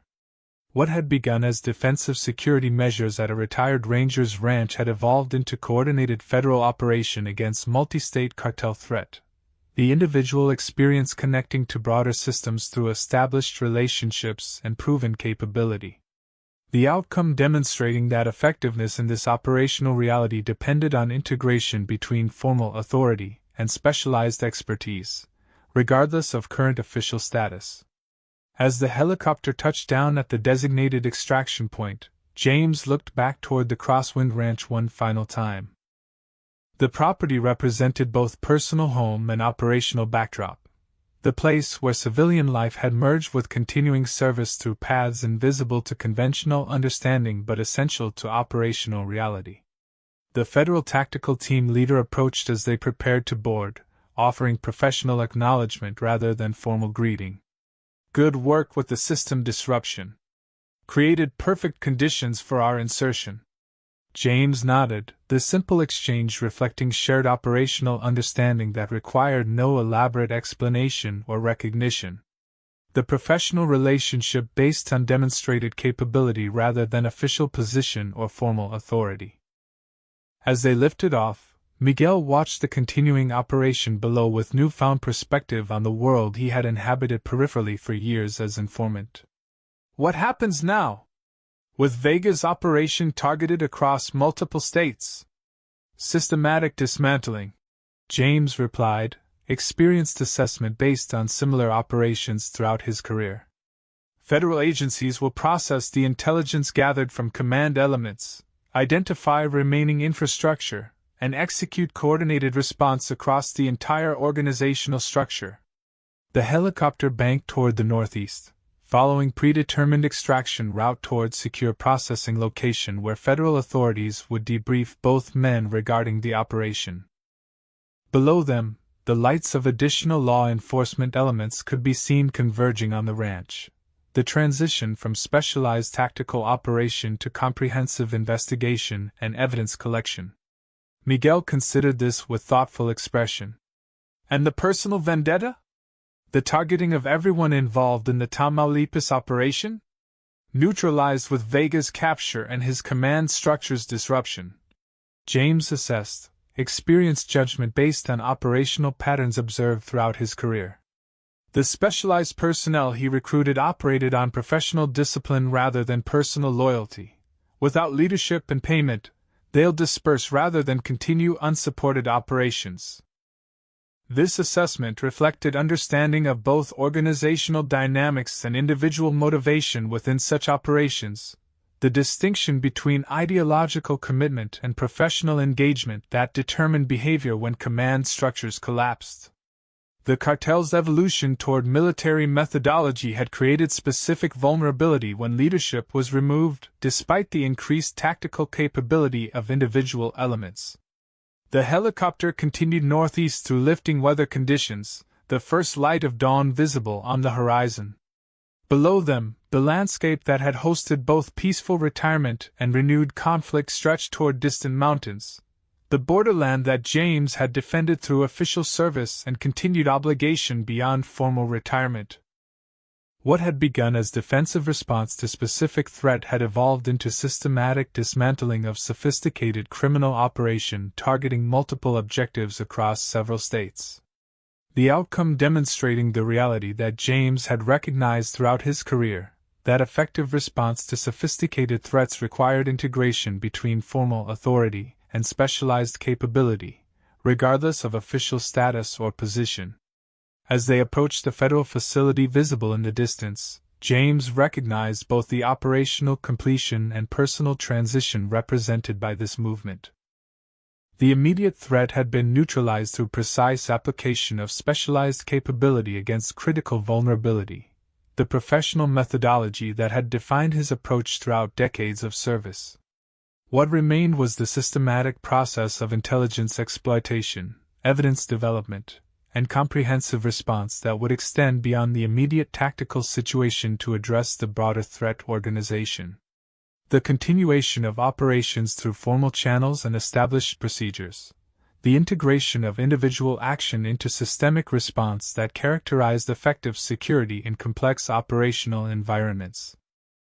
The former Texas Ranger had once again fulfilled the obligation that transcended official status, applying specialized capability developed through decades of service to address threat beyond conventional response capacity. The demonstration that some commitments extended beyond badges and formal positions, continuing through personal ethics and professional responsibility regardless of official retirement or civilian status. The Federal Processing Center operated with the methodical efficiency that characterized specialized operations at this level. James and Miguel had been separated upon arrival, standard protocol for preserving independent testimony and intelligence from different operational perspectives. The debriefing procedures reflected both law enforcement requirements and intelligence collection priorities. Detailed documentation of tactical engagements alongside comprehensive development of broader organizational understanding. For 6 hours, James provided systematic account of the entire sequence, from initial security concerns at the ranch through the final federal operation against Vega's command element. The debriefing officers represented multiple agencies, their questions reflecting different organizational priorities while maintaining unified operational focus. When the formal procedures concluded, a familiar figure appeared in the doorway of the interview room, David Morrison, the former ranger who had led the tactical team during the Tamaulipas operations 7 years earlier. The intervening years had added gray to his temples and lines around his eyes, but the operational presence remained unchanged. The natural authority of veteran commander. "Heard you've been keeping busy in retirement," Morrison observed, the simple greeting carrying professional acknowledgement beyond its words. James accepted the offered coffee with a nod. "Hobby farming has its challenges." The understated exchange reflected operational relationship developed through years of high-risk deployments. Communication requiring minimal words between men who shared common experience and professional understanding. The brief silence that followed contained unspoken recognition of operational reality that transcended official status or formal position. "They hit your place in New Mexico," James noted, referencing the intelligence Garcia had provided during the operation. Morrison nodded. 3-man team, professional approach. Federal response was coordinated thanks to the alert system you established. The contingency network James had developed after retirement connected former team members through secure protocols that maintained operational awareness without compromising individual security. The system had provided critical early warning when Vega's coordinated operation began targeting multiple objectives simultaneously. 7 targets across 3 states. Morrison continued, reviewing the operational summary on his secure tablet. All connected to Tamaulipas. All hit within 36-hour window. Professional planning, disciplined execution, specialized personnel. Vega rebuilt specifically for this operation. James assessed, integrating personal experience with broader intelligence. Recruited military-trained operators, established sophisticated command and control capability, conducted professional intelligence preparation. Morrison nodded agreement. Turned Los Diablos from street enforcers into specialized strike force. The cartel evolution the intelligence community has been tracking for years, not just business criminals but operational adversaries with military capability. This transformation represented significant security challenge beyond conventional law enforcement parameters, criminal organizations adopting military methodology, employing specialized personnel, executing operations with tactical discipline previously associated with state actors rather than cartel enforcers. The good news, Morrison continued, is that federal response caught most of them. 7 primary targets identified, 5 in custody including Vega, 1 eliminated during resistance, 1 extraction in progress. Technical teams processing intelligence from command systems at your ranch, yielding significant information on broader organization. This outcome reflected effective integration between specialized capability and formal authority. James's disruption operation creating conditions for federal intervention, the authorized agencies executing comprehensive response based on established legal framework. The operational synergy that produced optimal results in complex security environments spanning jurisdictional boundaries and conventional categories. What about Miguel? James asked, professional concern for operational contact extending beyond immediate tactical situation. Being processed for witness protection, Morrison confirmed. His testimony connects multiple operations over several years, valuable intelligence source warranting comprehensive security program. This resolution addressed immediate security requirement while preserving essential intelligence resource, protecting the former informant while maintaining his ability to contribute to ongoing operations against remaining cartel elements. The balanced approach that considered both individual safety and operational necessity. And the ranch? James asked, personal concern emerging after professional priorities addressed. Morrison's expression acknowledged the question's significance beyond practical considerations. Crime scene processing for another 48 hours. Significant damage to main house and outbuildings during federal operation. Restoration options being developed through specialized programs. The practical assessment contained implicit recognition of operational reality. The property representing both personal home and professional position, its compromise during operations warranting institutional response beyond conventional victim assistance. The acknowledgement that James's continued service despite formal retirement created organizational obligation despite civilian status. Their conversation was interrupted by senior federal official entering the room, Department of Justice representative whose presence indicated high-level attention to the operation's outcome and implications. The formal introduction and gratitude expressed toward both former Rangers carried genuine appreciation beneath official language, recognition of specialized capability applied at critical moment without requirement for bureaucratic authorization or procedural delay. The intelligence gathered from Vega's command center has significant value beyond this specific operation, the official explained, referring to information displayed on secured tablet. Technical teams recovered communications indicating connection to 3 additional cartel organizations, financial data linking previously unidentified facilitators, and operational plans against multiple government targets. This outcome represented secondary impact beyond the immediate tactical success, intelligence exploitation yielding strategic value that would inform operations against broader threat networks and organizational structures. The comprehensive impact that resulted from precisely applied capability against critical vulnerability at optimal moment. The briefing continued with operational updates from multiple locations. Federal teams dismantling Vega's infrastructure across several states, intelligence units processing captured material, specialized analysts developing comprehensive understanding of organizational connections and operational methodologies. The systematic response that extended from tactical success to strategic impact through established procedures and institutional capabilities.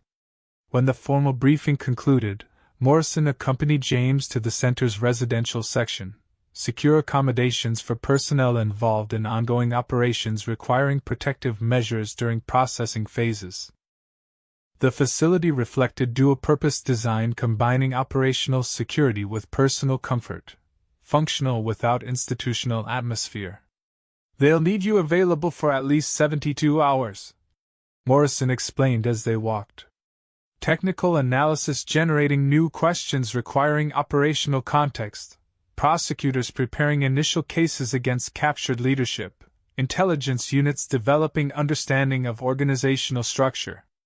James nodded acceptance of this timeline, the professional recognition of process requirements overriding personal preference for immediate return to civilian environment. The discipline that had characterized his service years remaining operational foundation despite retirement status. After that, Morrison continued, there are decisions to be made. About the ranch, future security arrangements, ongoing connection to this operational environment. The unspoken question beneath these practical considerations, whether return to previous civilian existence remained viable option given demonstrated cartel capacity for sophisticated targeting operations against retired personnel. The operational reality that formal retirement might not extract one completely from environments and adversaries encountered during active service. James considered this reality with the balanced assessment that had guided his professional life. The ranch was always both home and position, civilian property with specific defensive characteristics.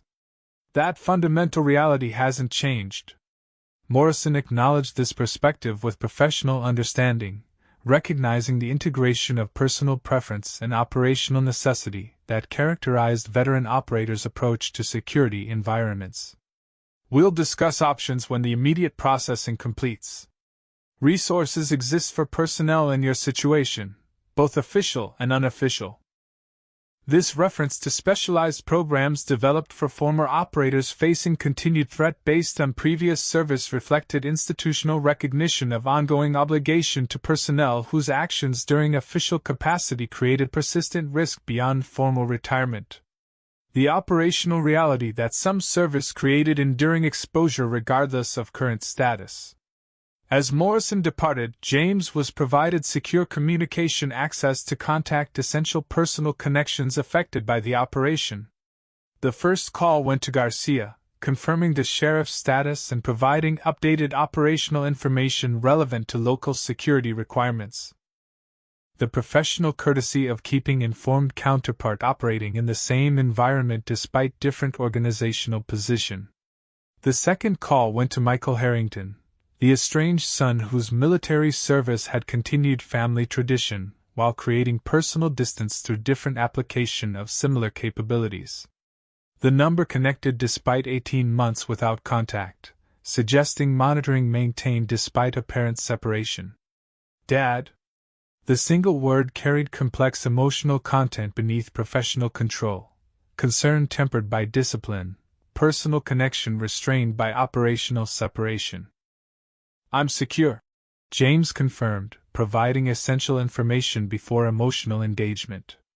Federal custody following resolution of security situation at the ranch. I know. Michael's response revealed operational awareness beyond civilian information channels. My unit received the alert when Vega's operation activated. I've been monitoring through official channels, This disclosure confirmed James's law-held assessment that his son's military assignment involved specialized capabilities similar to his own former operations, the family tradition continuing through different organizational structure but comparable functional application. The professional lineage maintained despite personal distance. "Are you coming home?" The question contained multiple layers of meaning, reference to both physical location and emotional connection, inquiry about both immediate plans and longer-term intentions. "When processing completes," James replied, professional precision providing foundation for personal communication. "The ranch will require significant restoration before reoccupation." "That's not what I meant," Michael clarified, momentary break in professional facade revealing emotional dimension beneath operational exterior. "Are you coming back to who you were trying to be these past 7 years? Or returning to who you actually are?" The question crystallized the essential challenge presented by recent events, whether the integrated existence James had established at the Crosswind Ranch represented viable future or merely temporary interlude between operational realities. Whether retirement truly existed for those whose capabilities remained relevant to persistent threats despite changed official status. "I'm returning to the ranch," James answered after measured consideration, but with clearer understanding of its actual purpose rather than what I was pretending it might be. This response acknowledged transformation in perspective rather than fundamental change in position, recognition that the property had always represented operational location disguised as civilian retreat, security position maintained through retirement rather than true extraction from professional identity and capability. "I thought so," Michael replied, professional assessment evident beneath personal connection. "For what it's worth, I think that's the right call. Some capabilities don't expire with official status, and some obligations don't end with retirement ceremonies." The observation reflected shared understanding despite personal separation, professional recognition between men whose capabilities and responsibilities transcended conventional categories and formal positions. The acknowledgement that certain service created enduring identity that continued beyond official documentation or institutional affiliation. Their conversation continued with cautious navigation between operational details and personal connection, professional discipline creating framework for family relationship that had struggled without such structure. The shared experience of recent events providing context for potential rebuilding of connection damaged through different application of similar capabilities and responsibilities. When the call concluded, James was escorted to secure accommodation where Miguel waited, the former informant's expression showing mixture of exhaustion and uncertainty appropriate to civilian experiencing operational intensity beyond previous exposure. The transition period between high-tempo engagement and return to normal existence that required careful management for personnel unaccustomed to such oscillation. "They've been very correct," Miguel observed as James entered, referring to federal personnel managing his processing. "But I can't tell if I'm regarded as asset, witness, or potential suspect." "All three simultaneously," James confirmed with professional candor. "Standard procedure for civilian contacts with operational involvement beyond conventional parameters. The ambiguity is protective mechanism rather than accusatory position." This explanation reflected understanding developed through decades observing institutional response to irregular operational relationships, the necessary procedural caution that protected both individual civilians and organizational integrity when formal categories proved insufficient for actual implementation requirements. Miguel considered this assessment with thoughtful expression. "They've been asking about my future plans. Whether return to previous business operations represents viable option given recent events." "And does it?" James asked, professional evaluation rather than personal suggestion. "I don't think so," Miguel acknowledged with realistic assessment. "Even with Vega captured, the cartel structure remains. My identification as informant creates persistent vulnerability regardless of protective measures." This conclusion demonstrated cognitive adaptation to operational reality, civilian beginning to understand security environment through framework previously limited to professional operators. The perspective transformation that followed direct exposure to threats previously known only through intellectual awareness rather than personal experience. They're offering witness protection program, Miguel continued. New identity, relocated business operations, ongoing security supervision. Complete extraction from previous existence. James nodded, understanding of both the offer and its implications. Standard protocol for high-value intelligence sources with demonstrated threat exposure. Comprehensive security through complete identity separation rather than partial protective measures. Is it effective? Miguel asked, seeking operational assessment rather than procedural description. When properly implemented and consistently maintained, James confirmed based on professional experience with such programs. The key variables are participant discipline in maintaining separation and institutional commitment to ongoing security requirements. Miguel processed this evaluation against personal considerations, family connections, business investments, community relationships established over decades in the border region. The comprehensive cost of security through identity separation rather than risk management within existing framework. What would you do? He asked finally, seeking perspective from experienced operator rather than institutional representative. James considered the question with professional responsibility rather than casual opinion. I would make realistic assessment of 3 factors: the threat organization's demonstrated capability for sophisticated targeting, personal discipline in maintaining necessary security measures, and individual tolerance for persistent uncertainty versus definitive separation. This analytical framework reflected operational methodology applied to personal decision, systematic evaluation of relevant factors rather than emotional reaction or institutional preference. The balanced approach that integrated professional assessment with individual circumstances and capabilities. Miguel nodded appreciation for this perspective, recognizing both the analytical value and personal respect inherent in response that provided framework for decision rather than directive for action. The acknowledgement of individual agency within operational constraints that characterized professional guidance rather than institutional control. Their conversation was interrupted by federal officer arriving with updated processing information. Technical teams had completed preliminary analysis of Miguel's business records captured from cartel forces, revealing targeting pattern that identified additional vulnerable contacts requiring immediate security measures. The operational expansion beyond immediate participants to broader network potentially compromised through association. This development accelerated Miguel's decision timeline while confirming the scope of security challenge beyond individual protection.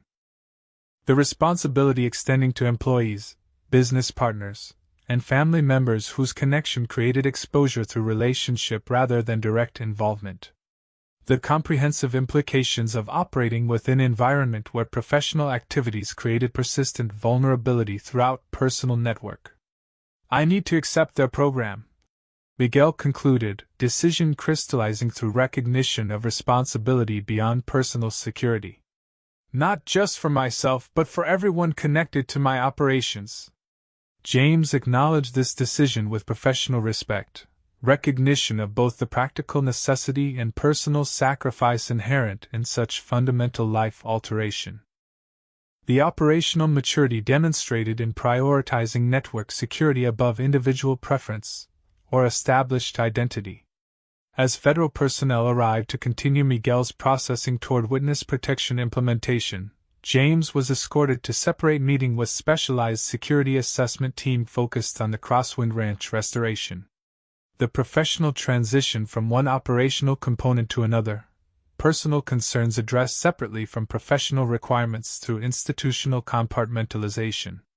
The security team presented comprehensive analysis of the ranch's current condition, documented damage from both cartel occupation and federal operation, and proposed restoration incorporating enhanced defensive measures based on demonstrated threat capabilities. The systematic approach integrating physical reconstruction with security enhancement through unified planning rather than sequential implementation. The property demonstrated both effectiveness and vulnerabilities during the recent operation, the lead analyst observed, referencing detailed schematics displayed on secure system. Basic defensive architecture performed as designed, while specific systems revealed potential improvements based on observed adversary capabilities. James reviewed the assessment with professional attention, noting both accurate analysis of existing measures and appropriate recommendations for enhancement. The balanced evaluation that acknowledged original design effectiveness while identifying specific improvement opportunities based on actual operational experience rather than theoretical vulnerability. The proposed restoration included both direct repair of operational damage and systematic enhancement of defensive capabilities, strengthening structural elements, upgrading surveillance systems, improving communication infrastructure, and integrating advanced protective measures within apparently normal agricultural operations. The comprehensive approach that maintained appropriate balance between security effectiveness and operational disguise. Most significant was the inclusion of specialized equipment previously available only through official channels, advanced surveillance systems, secure communication infrastructure, and defensive technologies normally restricted to governmental operations. The institutional recognition that James's continued service despite retirement status warranted access to capabilities beyond civilian availability. These enhancements exceed standard protection levels for civilian properties, the security lead acknowledged, recognizing the exceptional nature of the proposal. The authorization reflects both your continuing contribution to operational objectives and realistic assessment of persistent threat environment based on recent events. This explanation contained important institutional recognition, acknowledgement that retirement had altered official status without eliminating actual capability or operational relevance. The professional assessment that James represented continuing security asset despite civilian classification, warranting resource allocation beyond conventional categories. The implementation timeline projected completion within 60 days, with temporary accommodation arranged during reconstruction period. The expedited schedule reflecting both security priority and recognition of personal impact, balancing operational necessity with individual consideration through accelerated restoration rather than prolonged displacement. When the security briefing concluded, James was provided time for personal recovery before additional processing requirements. The institutional recognition of human factors alongside operational necessities that characterize professional organizations operating at this level. The balanced approach that maintained effectiveness through appropriate attention to both mission requirements and personnel considerations. Alone in the secure accommodation, James conducted personal assessment of recent events and emerging implications, the disciplined self-evaluation that had been professional foundation throughout his career. The objective analysis of both tactical execution and strategic impact without emotional distortion or institutional constraint. The operational outcome represented unqualified success. Cartel leadership neutralized, command structure disrupted, distributed elements isolated for systematic response by appropriate authorities. The comprehensive result achieved through integration of specialized capability with formal authority, individual action connecting to systemic response through established relationships and proven effectiveness. Beyond immediate tactical resolution, the operation had produced strategic impact through intelligence exploitation and organizational disruption. The captured communications, financial data, and operational plans providing foundation for extended operations against related networks and supporting infrastructure. The comprehensive effect extending beyond specific threat to broader security environment through systematic application of specialized capability against critical vulnerability. On personal level, the events had crystallized understanding that had developed gradually throughout retirement years. The recognition that certain capabilities and responsibilities transcended official status or institutional affiliation. The professional identity formed through decades of specialized service, creating enduring obligation that continued beyond formal retirement or civilian reclassification. The Crosswind Ranch had always represented physical manifestation of this reality: civilian property with specific defensive characteristics, retirement home designed for continued vigilance, peaceful retreat prepared for potential conflict. The integrated existence acknowledging both desired tranquility and persistent responsibility without pretending either could completely displace the other. Recent events had simply made explicit what had been implicit throughout retirement: that capabilities developed through professional service created continuing obligation regardless of current status. The operational reality that some responsibilities extended beyond badges and formal positions through personal ethics and professional identity regardless of official classification. The secure phone vibrated with incoming message from Garcia. Brief update on local conditions and recovery operations following federal action. The continuing professional relationship maintained through shared responsibility for same operational environment despite different organizational positions and formal authorities. Most significant was the sheriff's final comment. Community talking about what happened. Not details, but general understanding that something significant occurred. Perspective seems to be appreciation rather than concern, recognition of protection rather than fear of conflict. This assessment reflected important dimension beyond operational metrics, the community impact of events beyond tactical outcomes or strategic effects. The human environment surrounding technical operations, reflecting values and priorities that transcended formal measures of effectiveness or institutional evaluations of success. James considered this dimension with professional attention developed through decades operating in environments where security required community trust alongside tactical capability.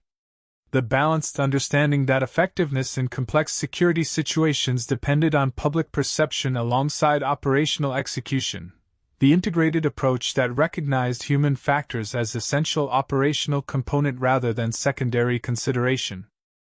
The integrated assessment of recent events, tactical success, strategic impact, personal clarification, and community response, provided foundation for forward planning regarding both immediate actions and longer-term approach. The systematic consideration incorporating professional evaluation, personal priorities, and environmental factors into comprehensive framework for future operations. The Crosswind Ranch would be restored with enhanced capabilities reflecting demonstrated threat potential rather than theoretical vulnerabilities. The property continuing its dual function as both personal home and security position, civilian residence with specific defensive characteristics appropriate to border region realities and professional background. Relationships with former colleagues and institutional contacts would be maintained through established protocols while developing new connections based on recent operational cooperation. The professional network providing both security enhancement and operational effectiveness through integration of specialized capability with formal authority across organizational boundaries. Community engagement would continue through established programs like the Youth Mentorship Initiative while developing additional connections reflecting enhanced understanding of local security needs and capabilities. The balanced approach recognizing that effective security required public partnership alongside professional expertise and institutional resources. Most significant was the clarified understanding of personal identity and professional responsibility despite retirement status. The recognition that capabilities developed through specialized service created continuing obligation regardless of current classification, not through institutional requirement, but personal ethics and professional commitment transcending formal position or official authority.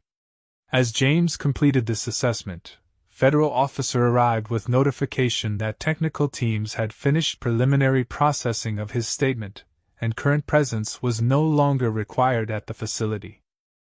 The institutional recognition that further participation could continue through established channels rather than continuous physical presence, professional courtesy extended to demonstrated operational partner rather than detained witness. Transportation has been arranged to temporary accommodation, the officer explained, providing documentation with location details and security provisions. Your personal effects recovered from the ranch have been processed and transferred.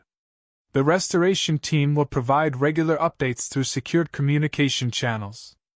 James acknowledged this information with professional appreciation, recognition of both the practical support and institutional respect inherent in such arrangements. The operational relationship reflecting mutual recognition of contribution and capability despite formal classification differences or organizational boundaries. As he prepared for departure, Morrison appeared for final coordination before returning to his own operational responsibilities. The professional courtesy of personal connection alongside institutional communication, relationship maintained through shared experience and demonstrated capability rather than formal position or official requirement. The operational assessment is comprehensive success, Morrison confirmed, sharing final intelligence update before separation. Vega's entire command structure neutralized, specialized personnel identified for monitoring, technical infrastructure dismantled, financial resources secured. The organization effectively eliminated as cohesive threat capable of coordinated operations. This outcome represented significant security enhancement beyond immediate tactical resolution, strategic impact achieved through systematic application of specialized capability against critical vulnerability at optimal moment. The comprehensive effect extending from specific threat to broader security environment through integrated operations connecting individual action to institutional response. The technical teams were particularly impressed with your system disruption methodology, Morrison added, professional acknowledgement beneath official language. The approach targeting command and control infrastructure rather than personnel concentration created optimal conditions for federal intervention while minimizing potential collateral impacts. This recognition reflected operational appreciation beyond institutional evaluation, professional assessment of methodological effectiveness rather than merely procedural compliance or formal outcome measures. The acknowledgement that approach demonstrated sophisticated understanding of both adversary vulnerability and response capability through integrated operation rather than simple tactical engagement. Their conversation concluded with brief discussion of future coordination regarding ongoing intelligence exploitation and potential security developments. The professional relationship extending beyond current operation through established protocols and mutual recognition of continuing relevance despite different formal classifications or organizational positions. As James departed the federal facility, the transition represented not return to previous civilian existence but evolution toward integrated identity acknowledging both retirement status and continuing operational relevance. The balanced approach recognizing personal preference for ranch life alongside professional capability for security operations, either completely displacing the other but both contributing to comprehensive existence reflecting both individual choice and continuing responsibility.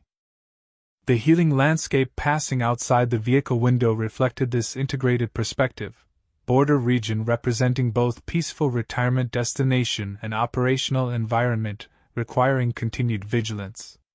The terrain that hosted both civilian ranching and sophisticated security operations, natural beauty alongside tactical significance, personal tranquility within persistent responsibility. 7 years earlier, James Harrington had hung up his badge believing retirement represented extraction from operational identity developed through decades of specialized service.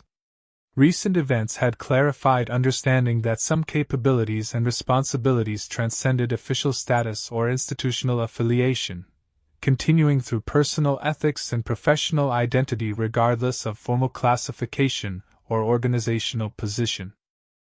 The Crosswind Ranch would be restored as physical manifestation of this integrated existence.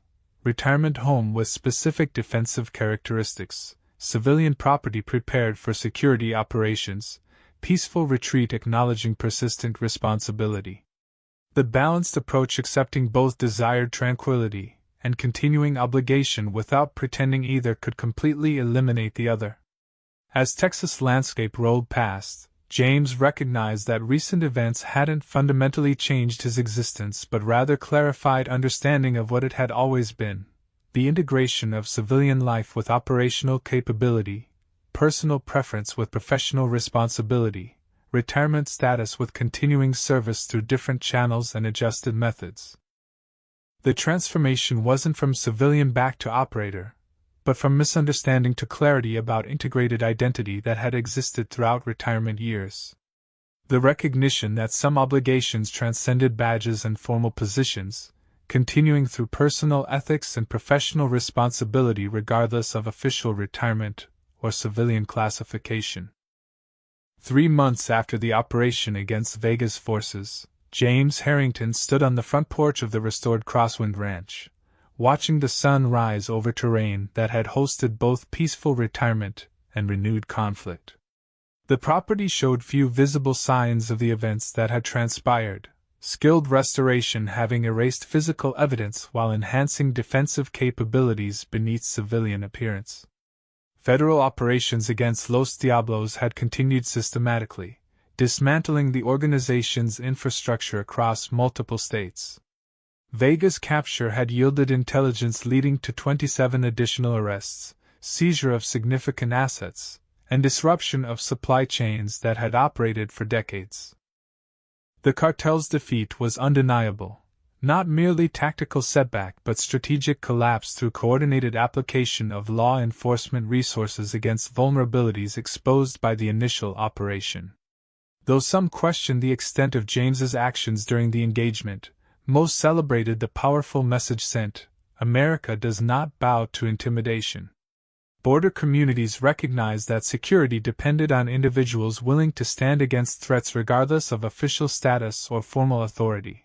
The practical reality that some obligations transcended badges and organizational positions. James, humble yet firm in his convictions, quietly stepped back from the limelight after providing essential testimony for federal prosecutions. He resumed ranch operations with adjusted routines reflecting clearer understanding of integrated existence, continuing civilian activities while maintaining operational awareness and security measures appropriate to demonstrated threats rather than theoretical vulnerabilities. Sheriff Garcia had become regular visitor, their professional relationship evolving through shared experience into deeper connection based on mutual recognition of responsibilities beyond formal positions. The operational partnership extending into community initiatives focused on security enhancement through civilian engagement rather than merely official response. Practical recognition that effective protection required integration between institutional resources and individual capabilities. Most significant was the renewed relationship with Michael, who had taken leave from military service to assist with ranch restoration. Father and son working side by side rebuilding structures that represented both family legacy and operational position, shared labor healing personal distance while acknowledging professional lineage that continued through different organizational frameworks but comparable commitment to service and protection. James carried out his duties without fanfare, steadfast in moral clarity about responsibilities that transcended retirement or civilian classification. His story stood as testament to enduring American truth. Genuine strength lies not in aggression but in preparedness, resolve, and unwavering commitment to justice and liberty for all. What do you think about this incredible stand? Do you believe strength alone guarantees justice, or does real power lie in partnership, strategy, and bravery? Share your perspective in the comments below. Don't forget to subscribe for more gripping real-life stories of courage in the face of overwhelming odds.